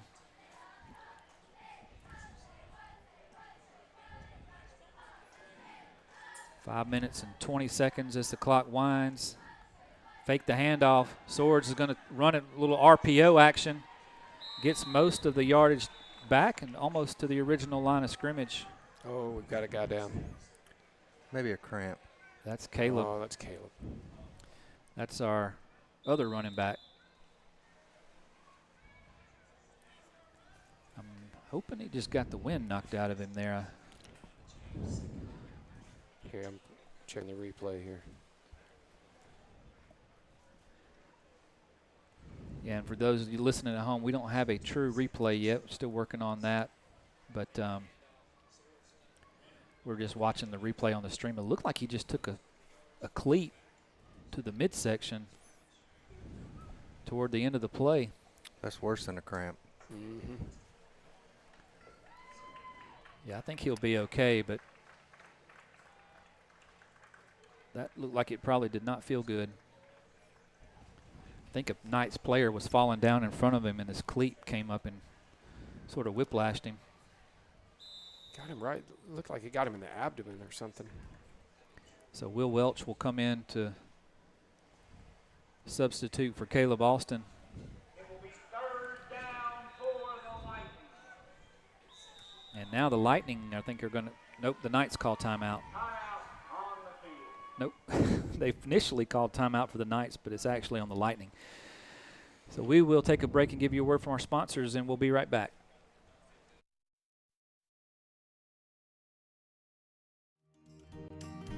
Healthy Harvey's in Pelham, Shelby County's original premier health and wellness shop since 1978. Stop by for natural foods, vitamins, herbs, weight loss products, CBD, and so much more. Thank you for shopping local, and thank you for shopping Healthy Harvey's.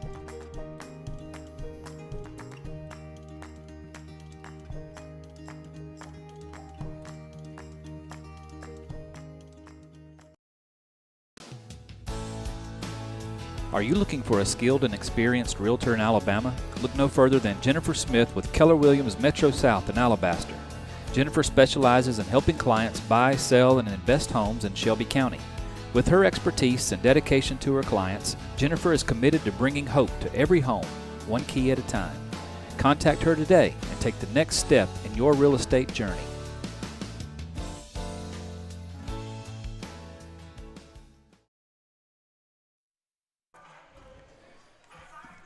back. 4:46 to go in the first half. Lightning in control, 28-6.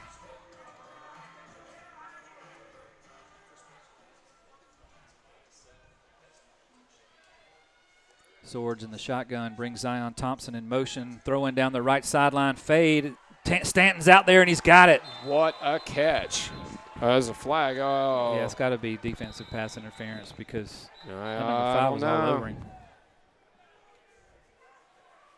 Long ball downfield, caught by Stanton, deep into Knights territory. Are they going to say that was offensive? Calling it offensive pass interference. Oh, wow. Wow. I don't know. Well, it's on the other side of the field. What do I know? Fixing to watch it. 3rd and 20.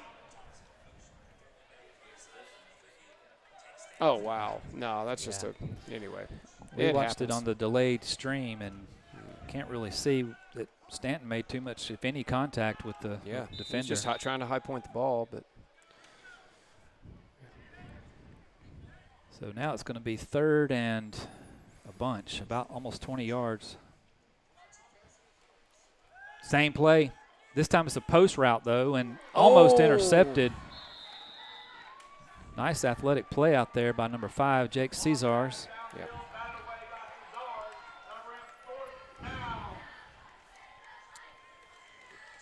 The PA announcer is saying Cesars. Am I putting the emphasis on the wrong syllable? Now you are.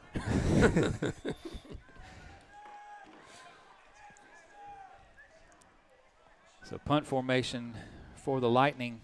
Nobody deep for the Knights. Kind of a rugby-style kick. He barely gets it off. And another bounce for the Knights. They're going to have it around the 49-yard line, so nice field position for Cary Christian.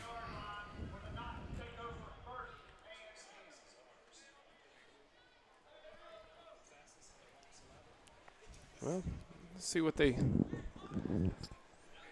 do now. Their offense hasn't really had that one chunk play on the first drive. I can't recall if they've gotten one first down since then. That one play to Wisniewski. So they've had 2 first downs that I can recall. Yes, offense has been. He's back at quarterback again. Offense has been a problem so far for the Knights, but I think our defense has got a lot to do with that. Oh, yeah. Lightning bringing 4 again. Boom! In the backfield. Hayden Black just demolishes number 1, Tyler Green. Bless his heart. Wow. Hello. Hayden looking a lot like Caden. Yep. Give him a sticker. Man. Yeah, if we were one of those teams that put stickers on helmets, he'd get one for that. I'd give him 2 for that. Sticker for the sticker. Watch this one again. Man, that was just a perfect form tackle, too. Textbook. Hayden was coming all the way on the blitz. He just happened to be blitzing right into the hole that the running back was coming into. Screen pass, flare to the right. They're going to say it was a forward lateral or forward pass. It was pretty close. 3rd and long. Lightning weren't fooled on that. No.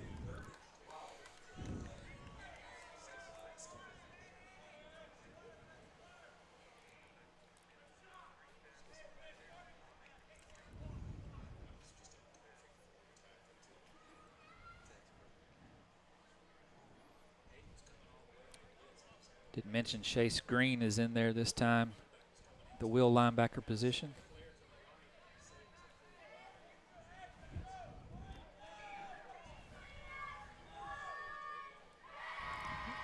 And Chase creeps up to the line. Now he backs off.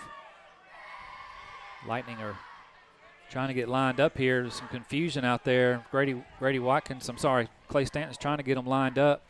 And that leaves a man wide open. Blown coverage. Touchdown for the Knights.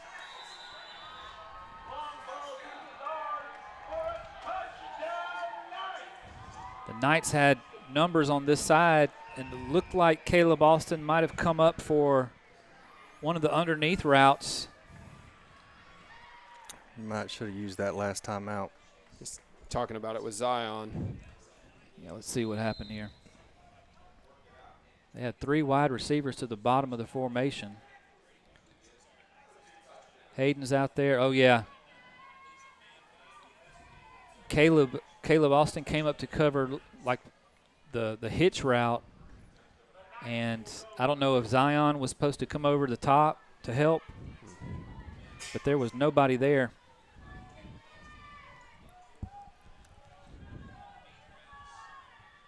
Wisniewski now throws it to the back of the end zone over the head of Zion Thompson. Was the closest man there. So 2-point conversion fails, and Lightning hold a 16-point lead with 3:06 to go in the first half.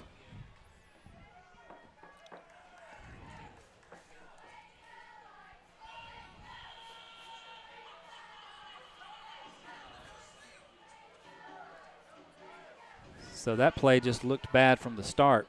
Some confusion getting lined up, and then a blown coverage in the secondary. Spelled disaster for the defense in that series.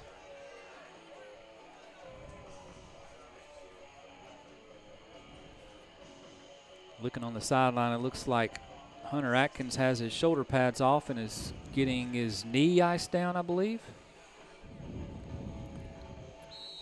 So that is not a good sign for the Lightning. No. Noticed earlier a lot of hugs and condolences. So don't want to project anything, but it did not look good. We hope for the best. Onside kick right into the hands of Clay Stanton, and that could have almost been a late hit there.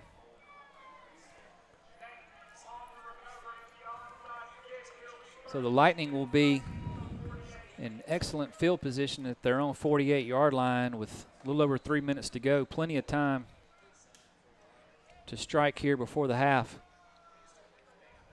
Get that touchdown back.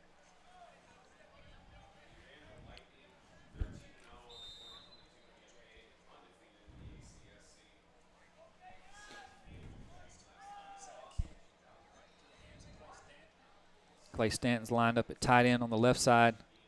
Handoff, Austin. Oh, nice cut. Running room, one man to beat. Nice open field tackle made out there by Tyler Green, or else he was taking that one to the house. Oh, yeah.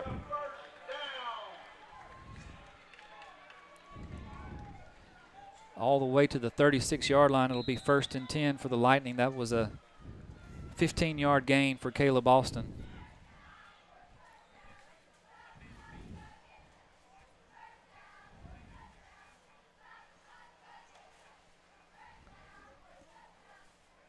Same formation. Josh Lumen in, out wide. Yep. Another missed exchange, and Austin just has to fall on that one.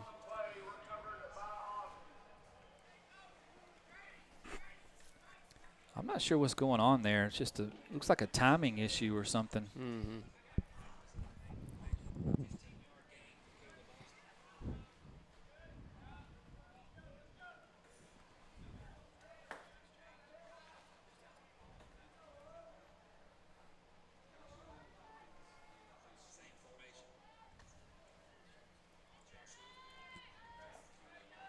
This time, Grady Watkins will split wide to the left.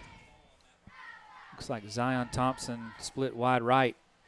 He's going to run a post route. Swords looking for him. Heavy rush, and he has to just eat it. That's going to be a sack for the Knights.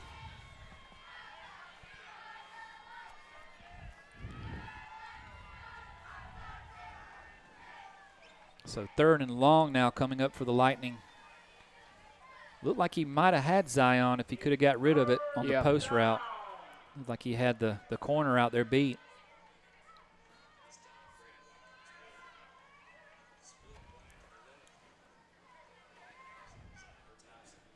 Hats off to the Knights for heavy rush on that play. They're gonna, looks like they're gonna bring 4 again this time. They're bringing 5. And they get to him again. Nice spin move in the backfield. Another spin move just to get back to the line of scrimmage, but it looks like the Lightning are probably going to be called for a hold.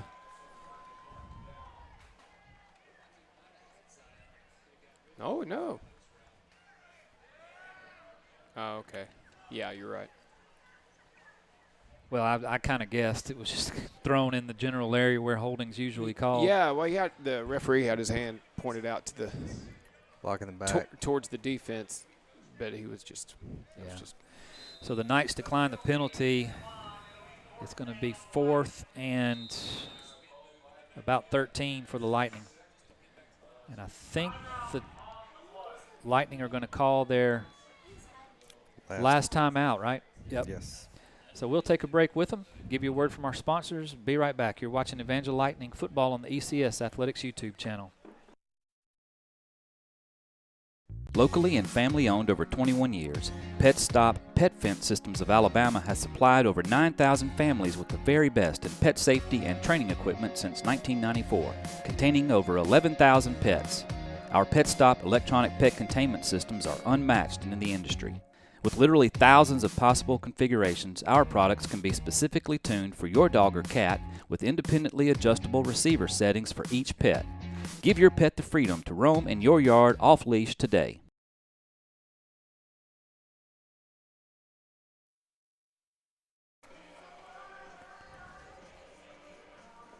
And we're back for the last 53 seconds of the first half.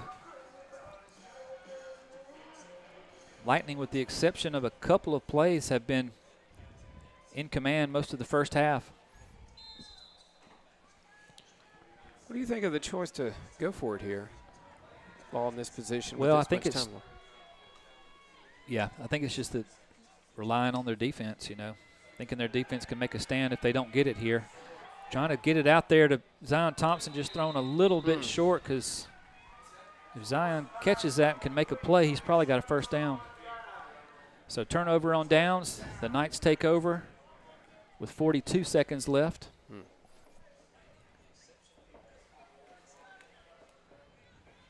So it would be huge if they could get a touchdown here going into half. Yeah. Make it a one-score game potentially.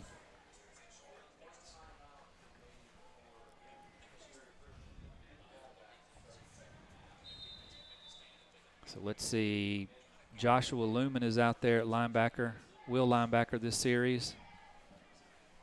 Rest of the Lightning is the regular starting lineup.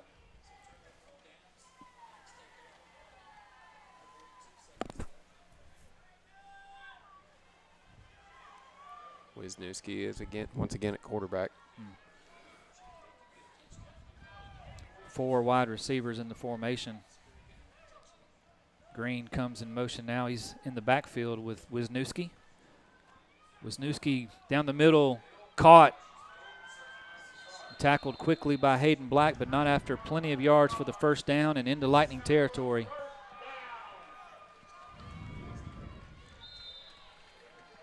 Knights go fast now. Again, 4 wide receivers. And the Knights come out of their stance too early.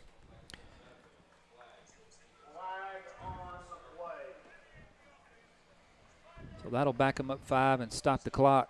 28 seconds left.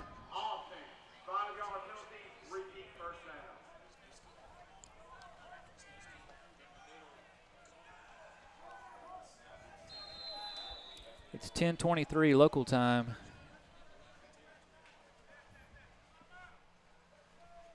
Just get the feeling everybody in the stadium's tired. Yeah.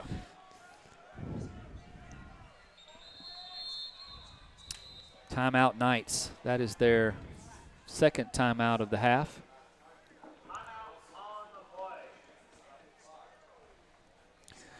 So we'll continue with our sponsors. Be right back.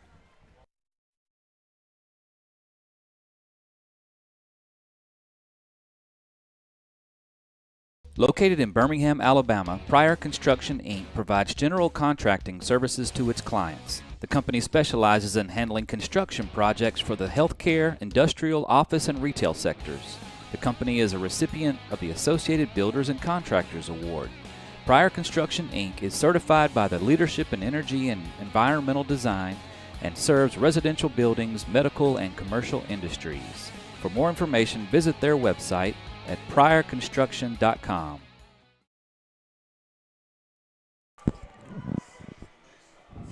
All right, the Knights 1st and 15 from their own 47-yard line, trying to cut the deficit. They have to pull off a nice play here as Wisniewski is going to go down the middle again. That seems to be where they're having most of their success, but this time Zion Thompson is in coverage and knocks it away. Nice breakup, Zion.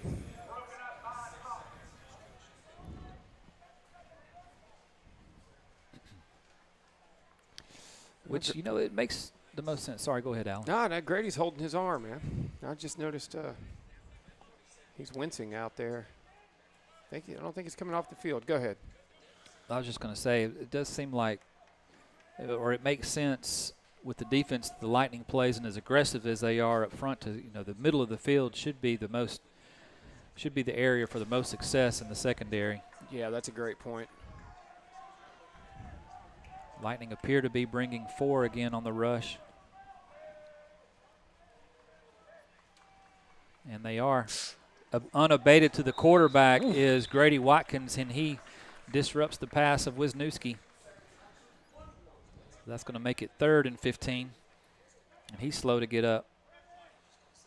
Looks like Reed Castleberry is going to come in to give Grady a spell.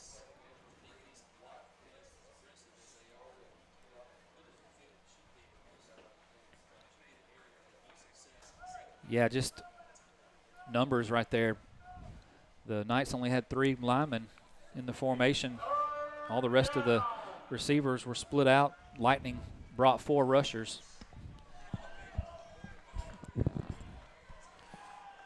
Got to get it out quick when those. Yeah. And that's the numbers. If you're going to do it, if you're going to play that game, you got to get it out. Yeah. Now we have Hayden back playing center field here. This time they only bring 3. Zion. Down the middle, Zion can't get the interception, but it doesn't matter. That's going to do it for the first half. All right. So, nice performance for the Lightning in the first half. Of course, the biggest disappointment is losing Hunter Atkins on the first series to what appears to be a leg injury that could be a serious one. Yeah. So, and it looks like there's a number of Lightning players beat up. I'm watching Zion Thompson kind of limp into the huddle at the end zone down there, the team huddle. Grady Watkins looks like he's beat up. Both of those guys are playing. So nice job there by the Lightning cheerleaders. And apparently we're not the only one having technical issues.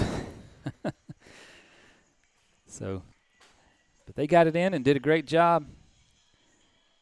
And we have about 4.5 minutes left in halftime, so we will give you a couple words from our sponsors and be right back and talk about the second half.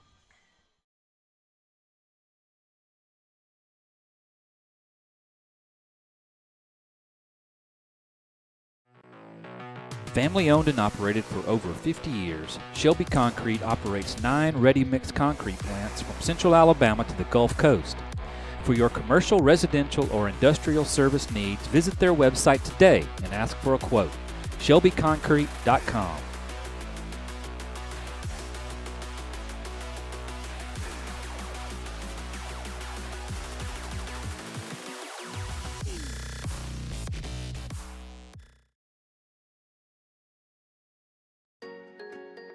Window Wonders 205 is a local residential home window replacement company. We replace your old windows with high-quality, American-made, energy-efficient vinyl windows that have easy open and easy clean features.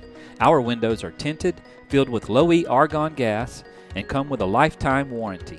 Tad Samples is your owner, salesperson, and installer, so you only have to deal with one person. Please call today for your free estimate.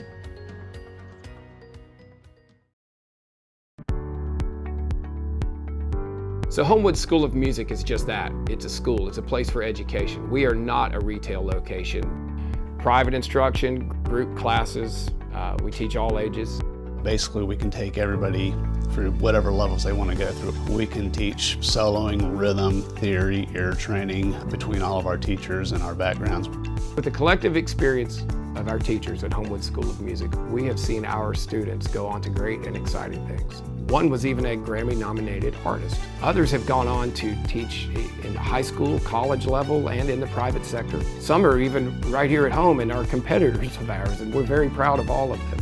Can't imagine doing anything else. I just love to do it. Very passionate about it. Our aim is to enrich lives of students with music education and empower them with musical abilities.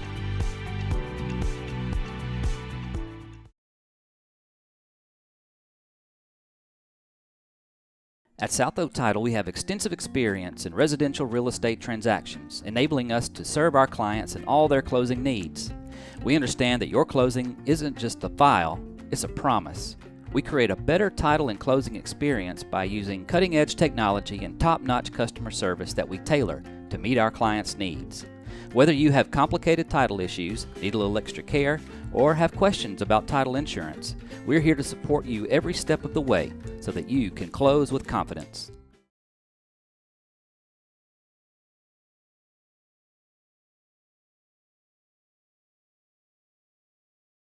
Let CertaPro Painters of Greystone paint your home or business with the care and attention to detail that only a local neighborhood company can provide. Contact Bill Heath with CertaPro Painters of Greystone for your free estimate. Visit their website at greystone.certapro.com. When lightning strikes, call Craig Doris State Farm, your local good neighbor agent. With over 20 years of service, Craig and his team are ready to help you navigate life's storms. They provide customized financial services to meet your family's needs. Visit craigdoris.com. And we're back. About a minute to go at halftime. The Lightning are getting warmed up in the end zone down there. So Brad has joined us on the color commentary after working the camera for us first half. Appreciate that, Brad. Good job. What did you think? What's your assessment?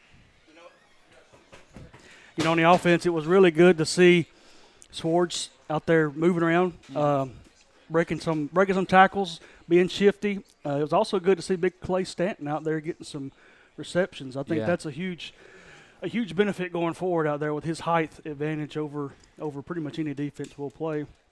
And then on the defensive side, it was just business as usual, other than that one blown coverage there. I mean, we kept them wrapped up the whole night, so it's been business as usual on defense. Obviously, the worst thing is Hunter Atkins going down. Right. So that's the worst thing from the half.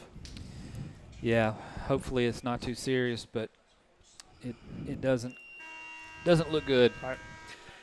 We pretty much kept Wisniewski in check the whole first, other than when he got out on receiver and got a couple passes right there.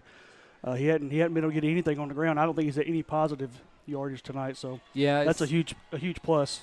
I think they're doing a good job. The Knights, that is, throwing the ball in the middle of the field. I think what I was saying when you were over on camera is we've got 2 corners, 3 linebackers, 3.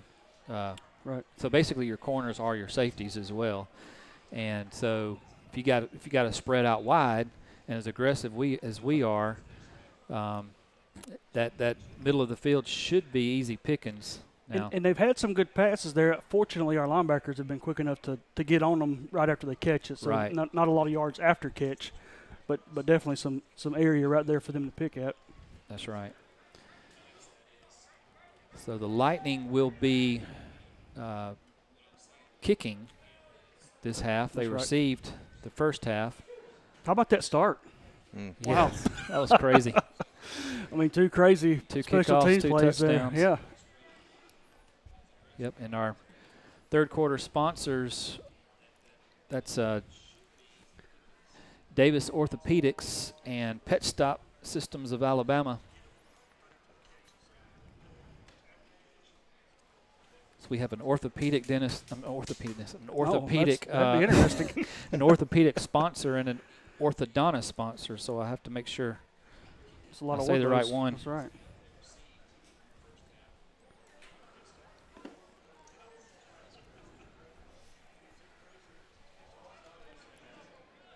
All right, so it looks like we're ready to go here for the start of the second half. Christian Staniscavage is set to kick.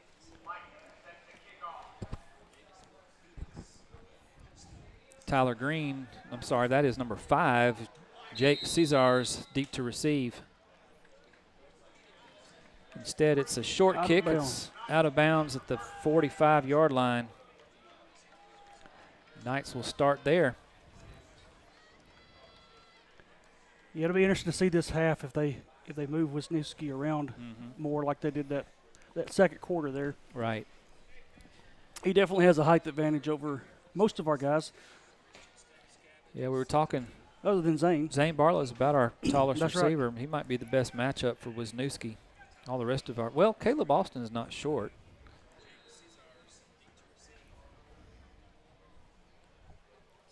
Caleb and Zion are both pretty athletic and can jump well. But Wisniewski's going to start off at quarterback, and they come out 2 tight end formation to start the second half.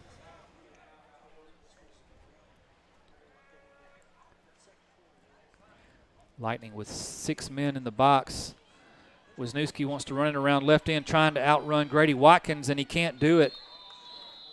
Gets back to the line of scrimmage. You know, it's a new year, but the same fast defense. They're going to have a hard time getting outside on us there. I do give the Knights credit for trying to get the ball to Wisniewski as many ways as they can here.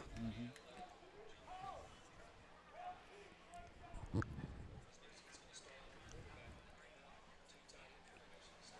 they're going to say he maybe gained a half a yard. 2nd and long coming up.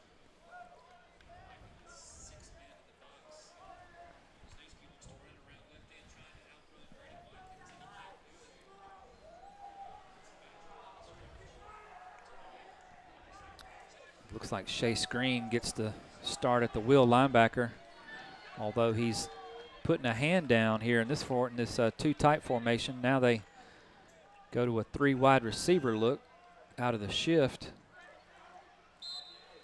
And the Lightning stay on sides, and I think they got the Knights to jump.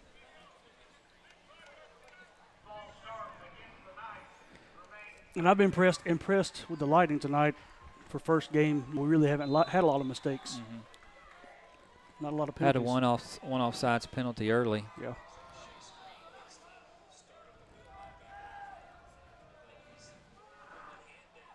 Lightning rush 4.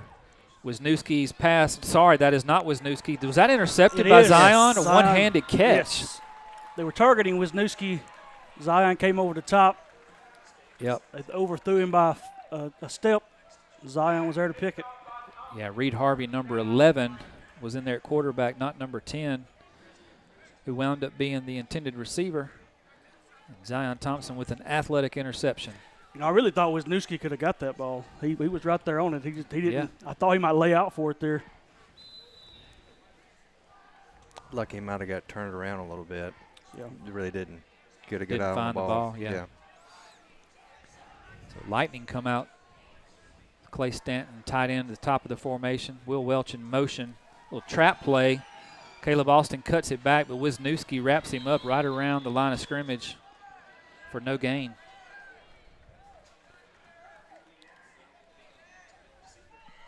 So that play started off looking good, but Wisniewski shut it down pretty quick. Yeah, his presence is still being known out there.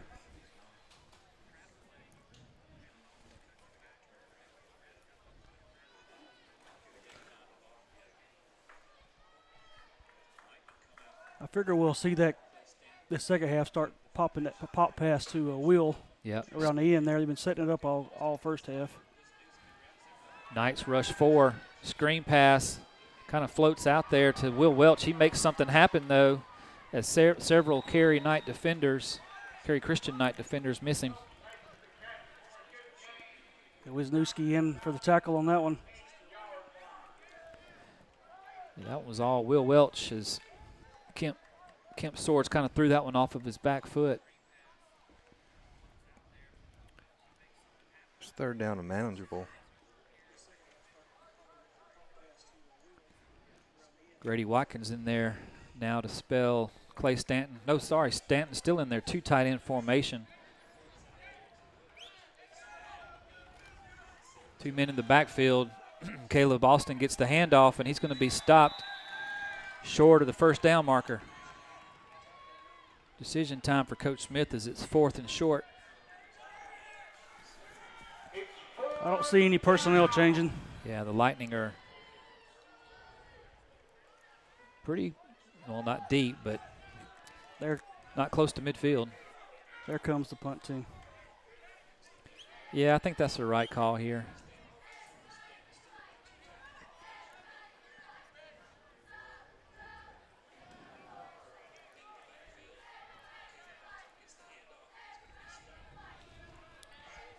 So Will Welch on to punt.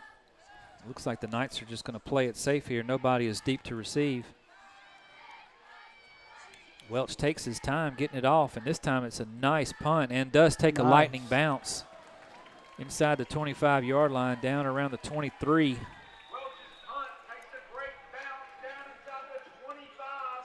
That's 2 punts in a row where the Knights didn't have anybody back. They don't trust us. Yeah. I don't blame them.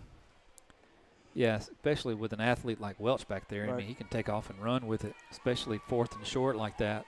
Yeah, and I would imagine he's got, especially on that short range, he's got that option. The green light. Yep.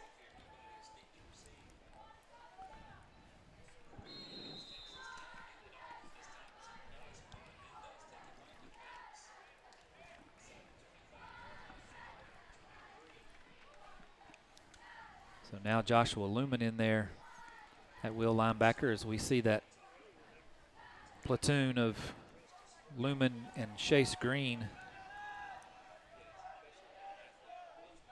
I think they both played pretty well tonight.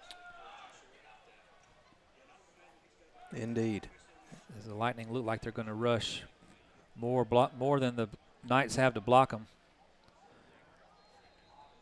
4 men rushing, gets to the outside, does number 3. Cohen Johnson with the carry.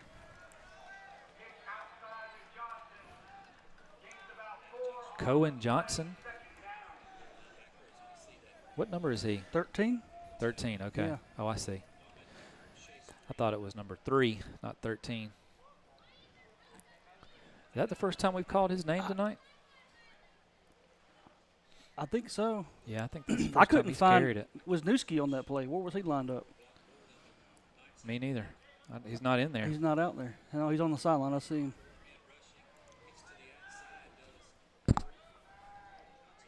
So Reed Harvey calls the signals for the Knights.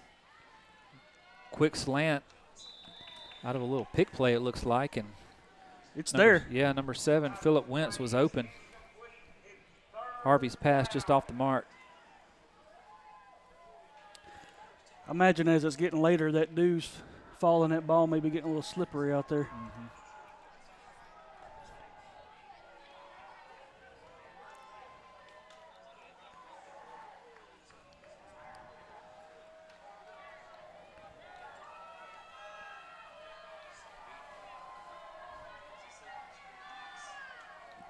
Lightning rush 3. Pass out in the flats. Dropped. Just short. I think they're going to give it to him. Yep. Nice play there by number 5, Jake Cesars, to scramble for the first down. So down at the 35-yard line, and 1st and 10 for the Knights, one of their few first downs tonight.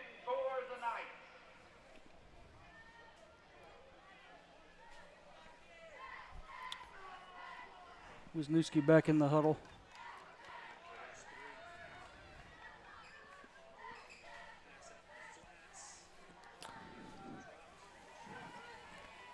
Yep, he's going to line up at quarterback this time in the pistol formation. 2 wide receivers to the left, one of them wearing number 98.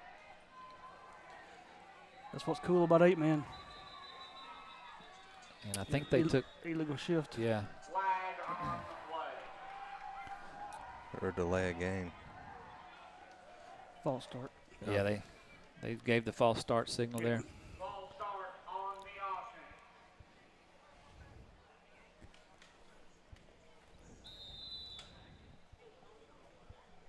So Referee winds the clock. It's 3:35 and ticking in the third quarter, rather.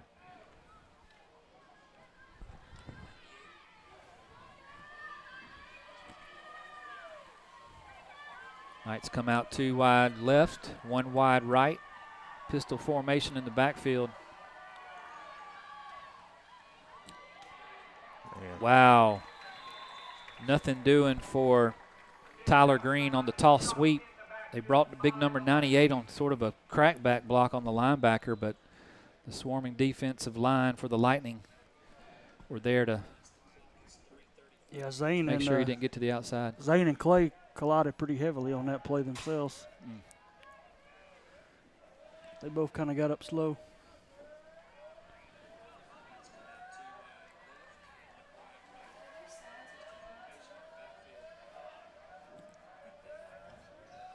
Got Zane running that middle linebacker now. Nope, popping out, my bad.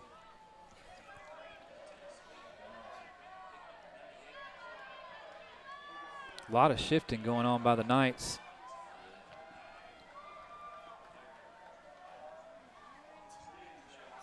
Hot pursuit again. Nowhere to go. Clay Stanton with the sack. And that's a drive buster right there. It's almost like nobody's even blocking him. They're not. Well, you know, we've seen it again and again. They got 3 linemen blocking, and we rushed 4. Yeah. And it's just a numbers game. And well, they're bringing that guy in motion around to help out, but it's not helping.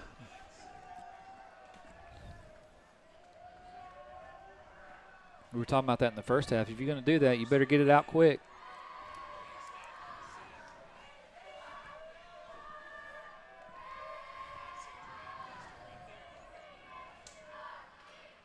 Four wide receivers again. Let's see. And Lightning bring 4 again. That time he got it out quick, but off the mark, and Zane Barlow almost had his second interception of the night. Had it been a spiral, I think he would have caught it. That came out wicked looking. Oh, me. It's a tough spot to be, 4th down. Deep in your own territory. I think this is what the PA announcer calls 4th in the river. Yeah, I'm not familiar enough with the layout here to make that call. Those East Tennessee terms that we're not familiar with.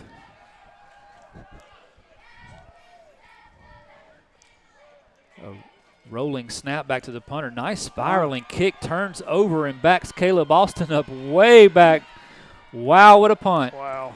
Only problem is he outkicked his coverage, and now Caleb Austin's got a lot of green grass or green turf in front of him and blockers to go with it. Can he stay in bounds? Oh, my goodness, he fell out of bounds. Oh, wow, Caleb. The wall was set up perfectly.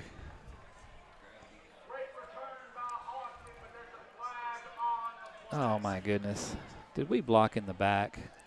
There was no need. There was no way we could have. There was no need to block in the back.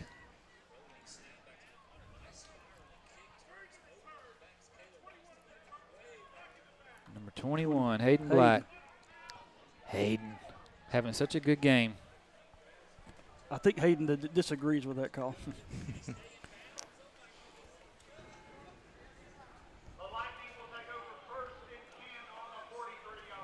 So after the penalty, it backs them up. Still good field position for the Lightning at their own 43-yard line. Yeah, especially how that started looking when you're running back towards your own end zone for the punt.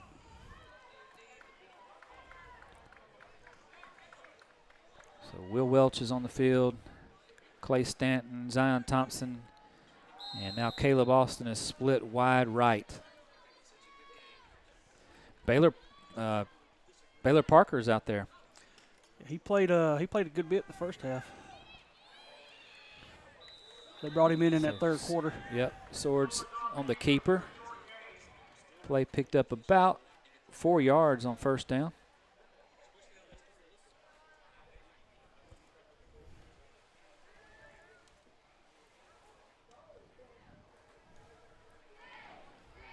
Swords has had a solid night running the ball. He has. Definitely has a burst. He's very shifty. There were many times they've had their hands on him and can't bring him down. Welch in motion. Handoff to Welch. Can he get the edge? It's going to be close to a first down. He's got it. And he got popped pretty good. Slow to get up.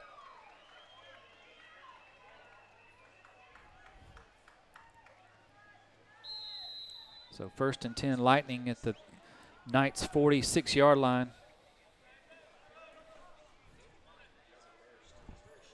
That'll be the end of the. Yep, I think that's going to be the last play of the third quarter. So the Knights don't score, the Lightning don't score, and we remain at 28-12 heading into the fourth quarter. We'll hear a word from our sponsors and be right back. You're watching Lightning Football on the ECS Athletics YouTube channel.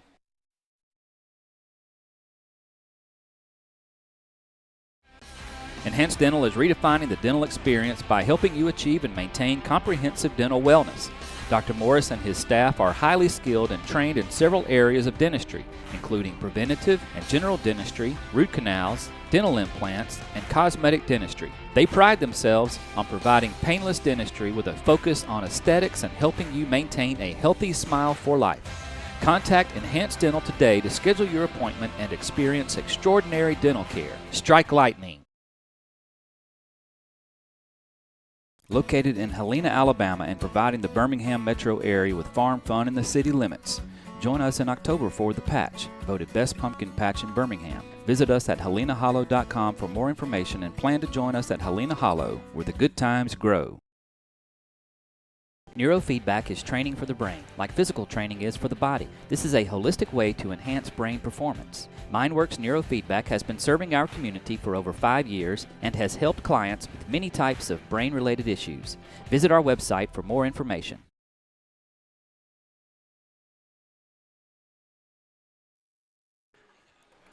And we're back for the final 10 minutes of Black Bear Brawl here on Legion Field in Rocky Top Sports World. Great event put on by Andrew Capps and the folks here at Rocky Top Sports World. We appreciate their hospitality.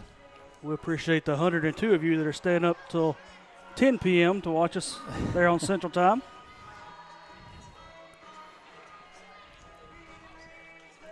Kemp takes the shotgun snap right up the middle, big hole, and he's going to go 20, 10, touchdown Lightning. Kemp Swords, first touchdown of his young career as a Lightning. That touchdown is credited to the offensive line. There was some excellent blocking going on that play. Huge hole. So the Lightning will go for 2 as Swords gets the play from Hagan Joyner.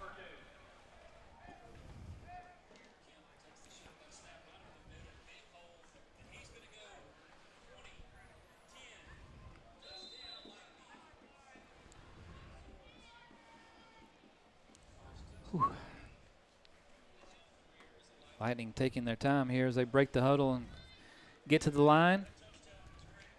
Thompson, Austin split wide right. Welch in the backfield. Swords is going to throw it and overshoots Zion Thompson.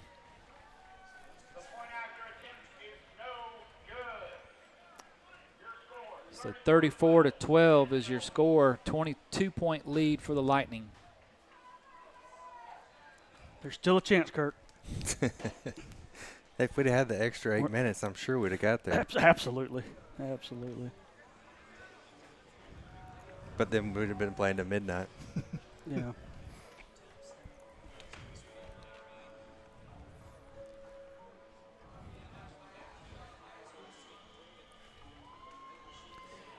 And your fourth quarter period sponsors are Healthy Harvey's in Pelham and Shelby Concrete.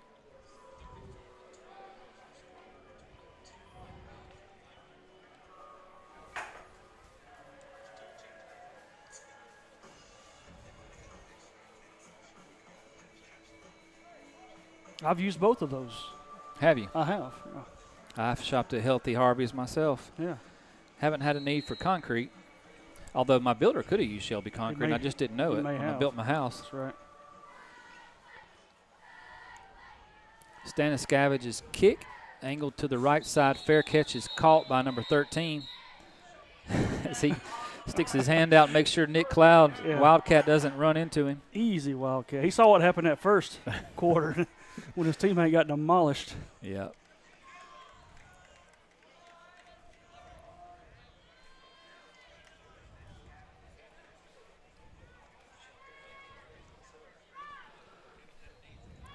Staniscavage has done a nice job with the kicking duties tonight. He has.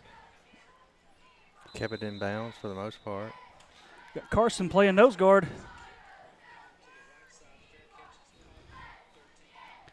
Yeah, I mean, other than that first kickback, which wasn't his fault, that was just it kind of popped out at just the right spot from the pile.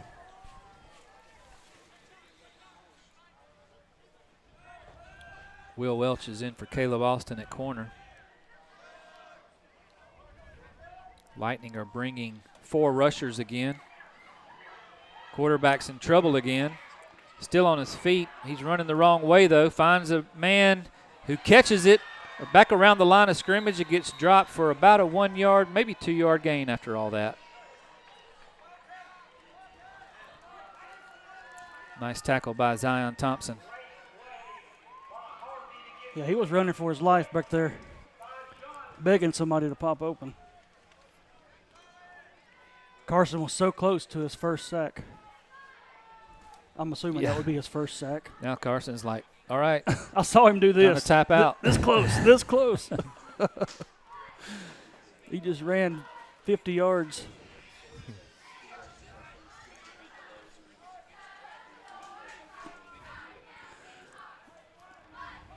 Knights shift the formation from 2 tight ends to 3 wide receivers right. Hitch pass to Wisniewski is caught. Shakes Nick Cloud, and, well, Nick Cloud finally runs him down. Zane falls down on that play. A little shaking up there. First down yardage by Wisniewski is going to make it 1st and 10 from their own 49-yard line. The Knights have finally got smart, and they're keeping 4 guys in on the line.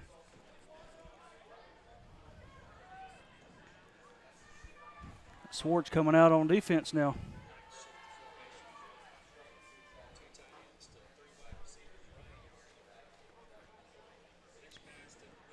Interesting. I guess he's going to play linebacker? Zane came out on that play, okay, so he's coming in for Zane. Yeah, the depth chart didn't go to 3. No, it didn't. The one that we were provided. Down the middle. Man's there. Beats the defense. Swords makes the tackle, not before he's down inside the 20. I'll give sophomore Reed Harvey a lot of credit for staying in there and taking that hit by Shady Grady. No doubt. Before getting that ball off. Zane Barlow comes back in, as does Caleb Austin. There's no quitting these Knights.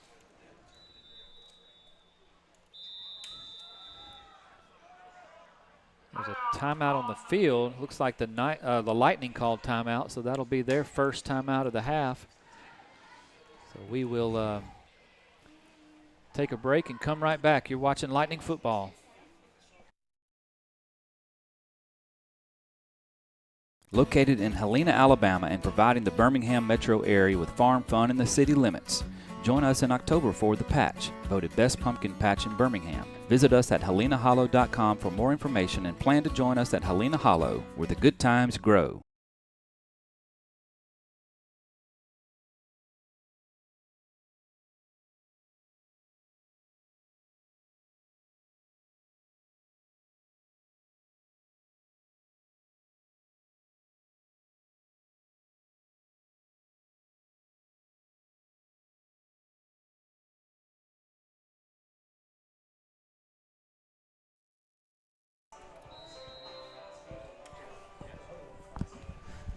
And we're back. So out of the timeout, Knights go 4 wide receivers. Quick pass to the right behind the intended receiver, number 3, Landon Myers. If he gets that pass in front of him, he's probably in for 6. Yeah, I don't think – I mean, Caleb might have tackled him, but he had a step on Caleb.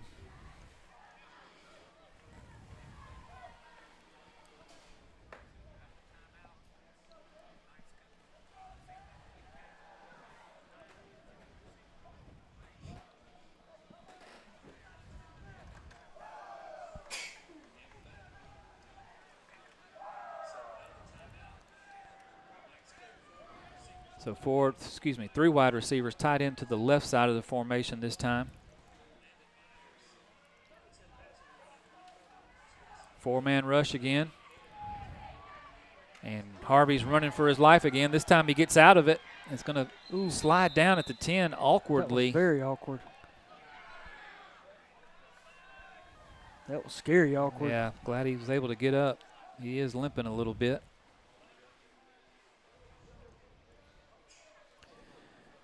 Nice gain, though. He got about 4 yards, makes it 3rd and 4. Definitely more manageable than it was. Wisniewski's still on the sideline with his helmet off. Could use that height right now. Yep.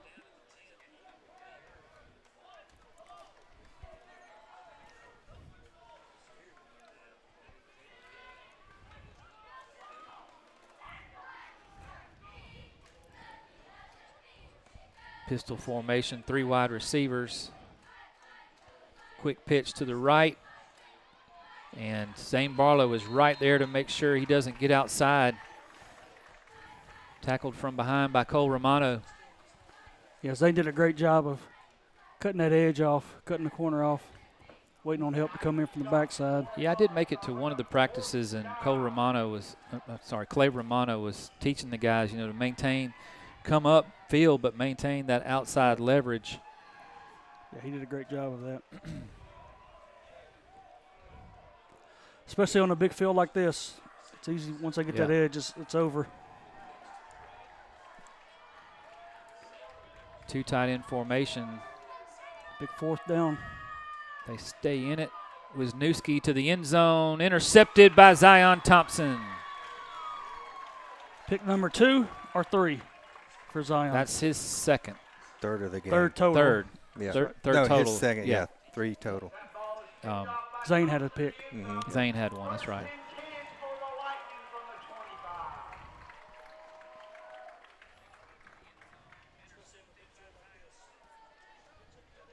So the Lightning will take over at the 25-yard line with a comfortable 22-point lead and 5.5 minutes to go in the game. I'm really impressed we still have 102 people this late at night. That's right. Hardcore Lightning fans out there.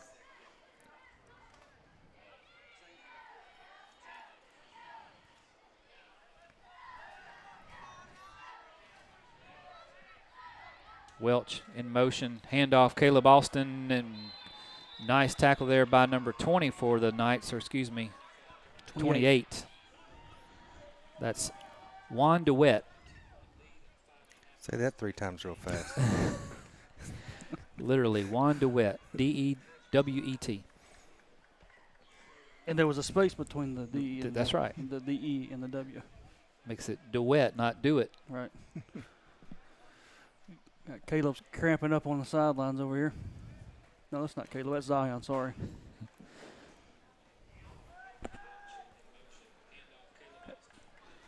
Josh Lumen split out wide. Yeah, he did that once or twice in the first half, too. Seeing all kind of formations from Hagen Joyner. Swords, quick pass to Will Welch. Turns on the speed, gets down the sideline, out of bounds around the 42, 43-yard line. Wisniewski's going to get flagged for a personal foul. That was too much. much. Ought to. That was unnecessary. A little frustration coming out of Wisniewski there. So the Lightning will get 15 more tacked on to the end of that one.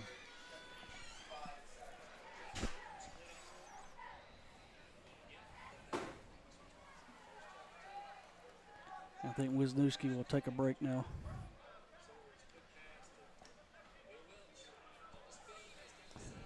So after the penalty, it's all the way down to the 44 of the Knights.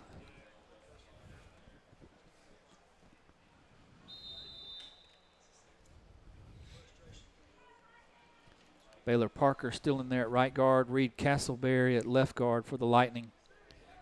Clay Stanton's at tight end, and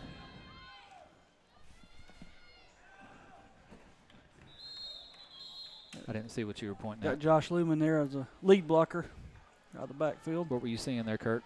I'm not sure. I'm not either. It's late. We're seeing things. Thought you were pointing at Will Welch. I don't know. No, I think number 10's no longer in the game. Oh, no, they took him out after he threw Will out of bounds. Well, he's leaving. Oh, yeah, he's actually leaving the stadium. Yes. Oh, he's got his pads in his hand in his bag. Yep, he's done. Wow, that's an interesting development. Looks like he's going to sit in the stands with his parents. I wonder if that is coach. I wonder if that's his second personal foul. But even then, to leave the field with all your gear. Well, if you have 2 personal fouls, you get ejected. You have to leave the sideline? I thought it was unsportsmanlike. Well, that would have been unsportsmanlike. That may have been.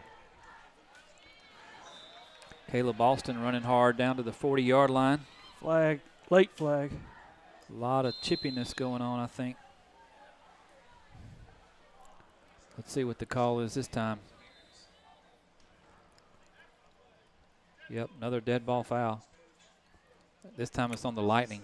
I think they said 64. Nick Cloud. I believe that's what they said.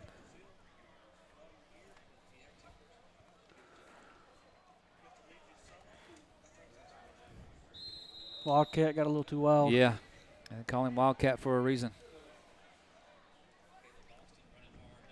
Yeah, Wisniewski's headed to the parking lot. He's not even stopping by the locker room.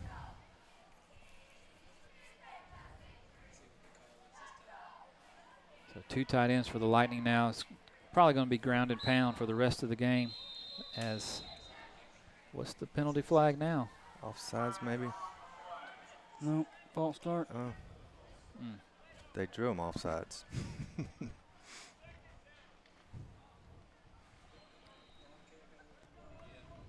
Lightning going the wrong way here. It's now 2nd and, let's see, 16 and 26.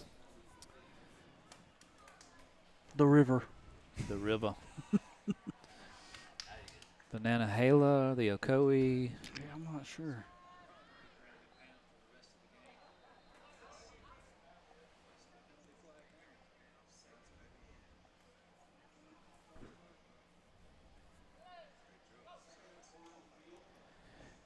Josh Lumen following the block of Nick Cloud. Rumbles down to the, or out to the 48-yard line. They're going to say he's down around the 47.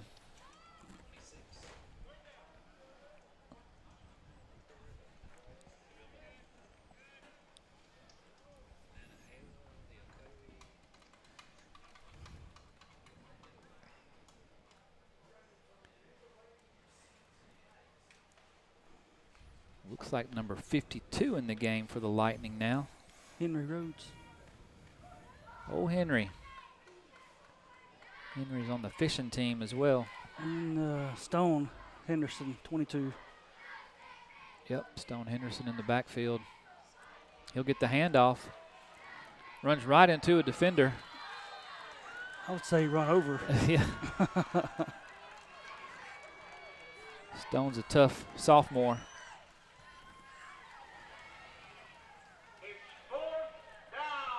So 4th and 16 coming up for the Lightning. Hey, getting Coach Smith confer. Keeping the offense on the field. Keeping that clock running. Minute 30. Should be under a minute by the time this drive is over with. Well, no, clock will stop on change of possession, right? It should.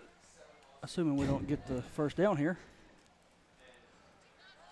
Cloud Cloud runs over the first guy. Make it interesting. Gets back to the original line of scrimmage. So turnover on downs. Oh, I was looking at the wrong flag. It was that far to go. That flag was in the behind this window right here. Yeah, they were definitely behind the sticks. Okay. Yeah. On that one. That is the definition of behind the sticks.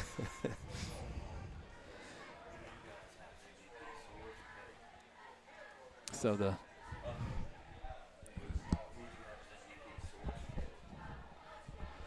that's a good question. MVP thoughts, guys? Swords? It's close.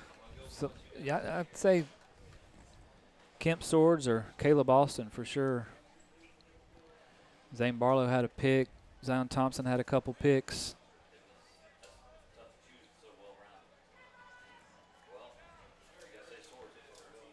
All right.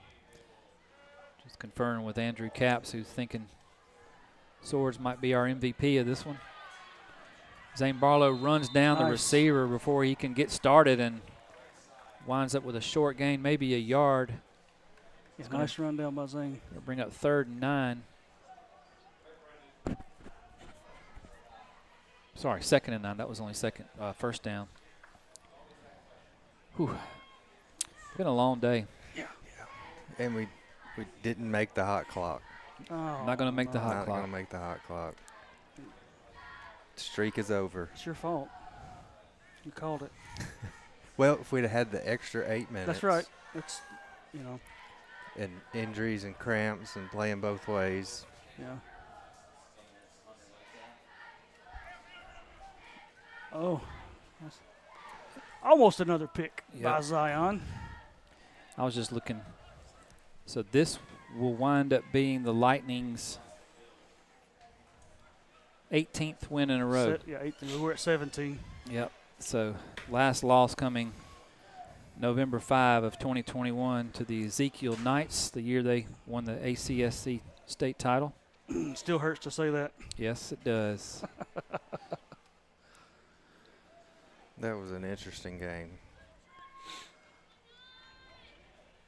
Yep. And I'll leave it at that. 5-point loss. Right. That was 2 of our 3 losses that year were to Ezekiel. Yep. And the other, they had our number. Grace Baptist was the other Grace loss? Baptist, yep. Out of Tennessee. As that pass falls incomplete. Really hurt that we had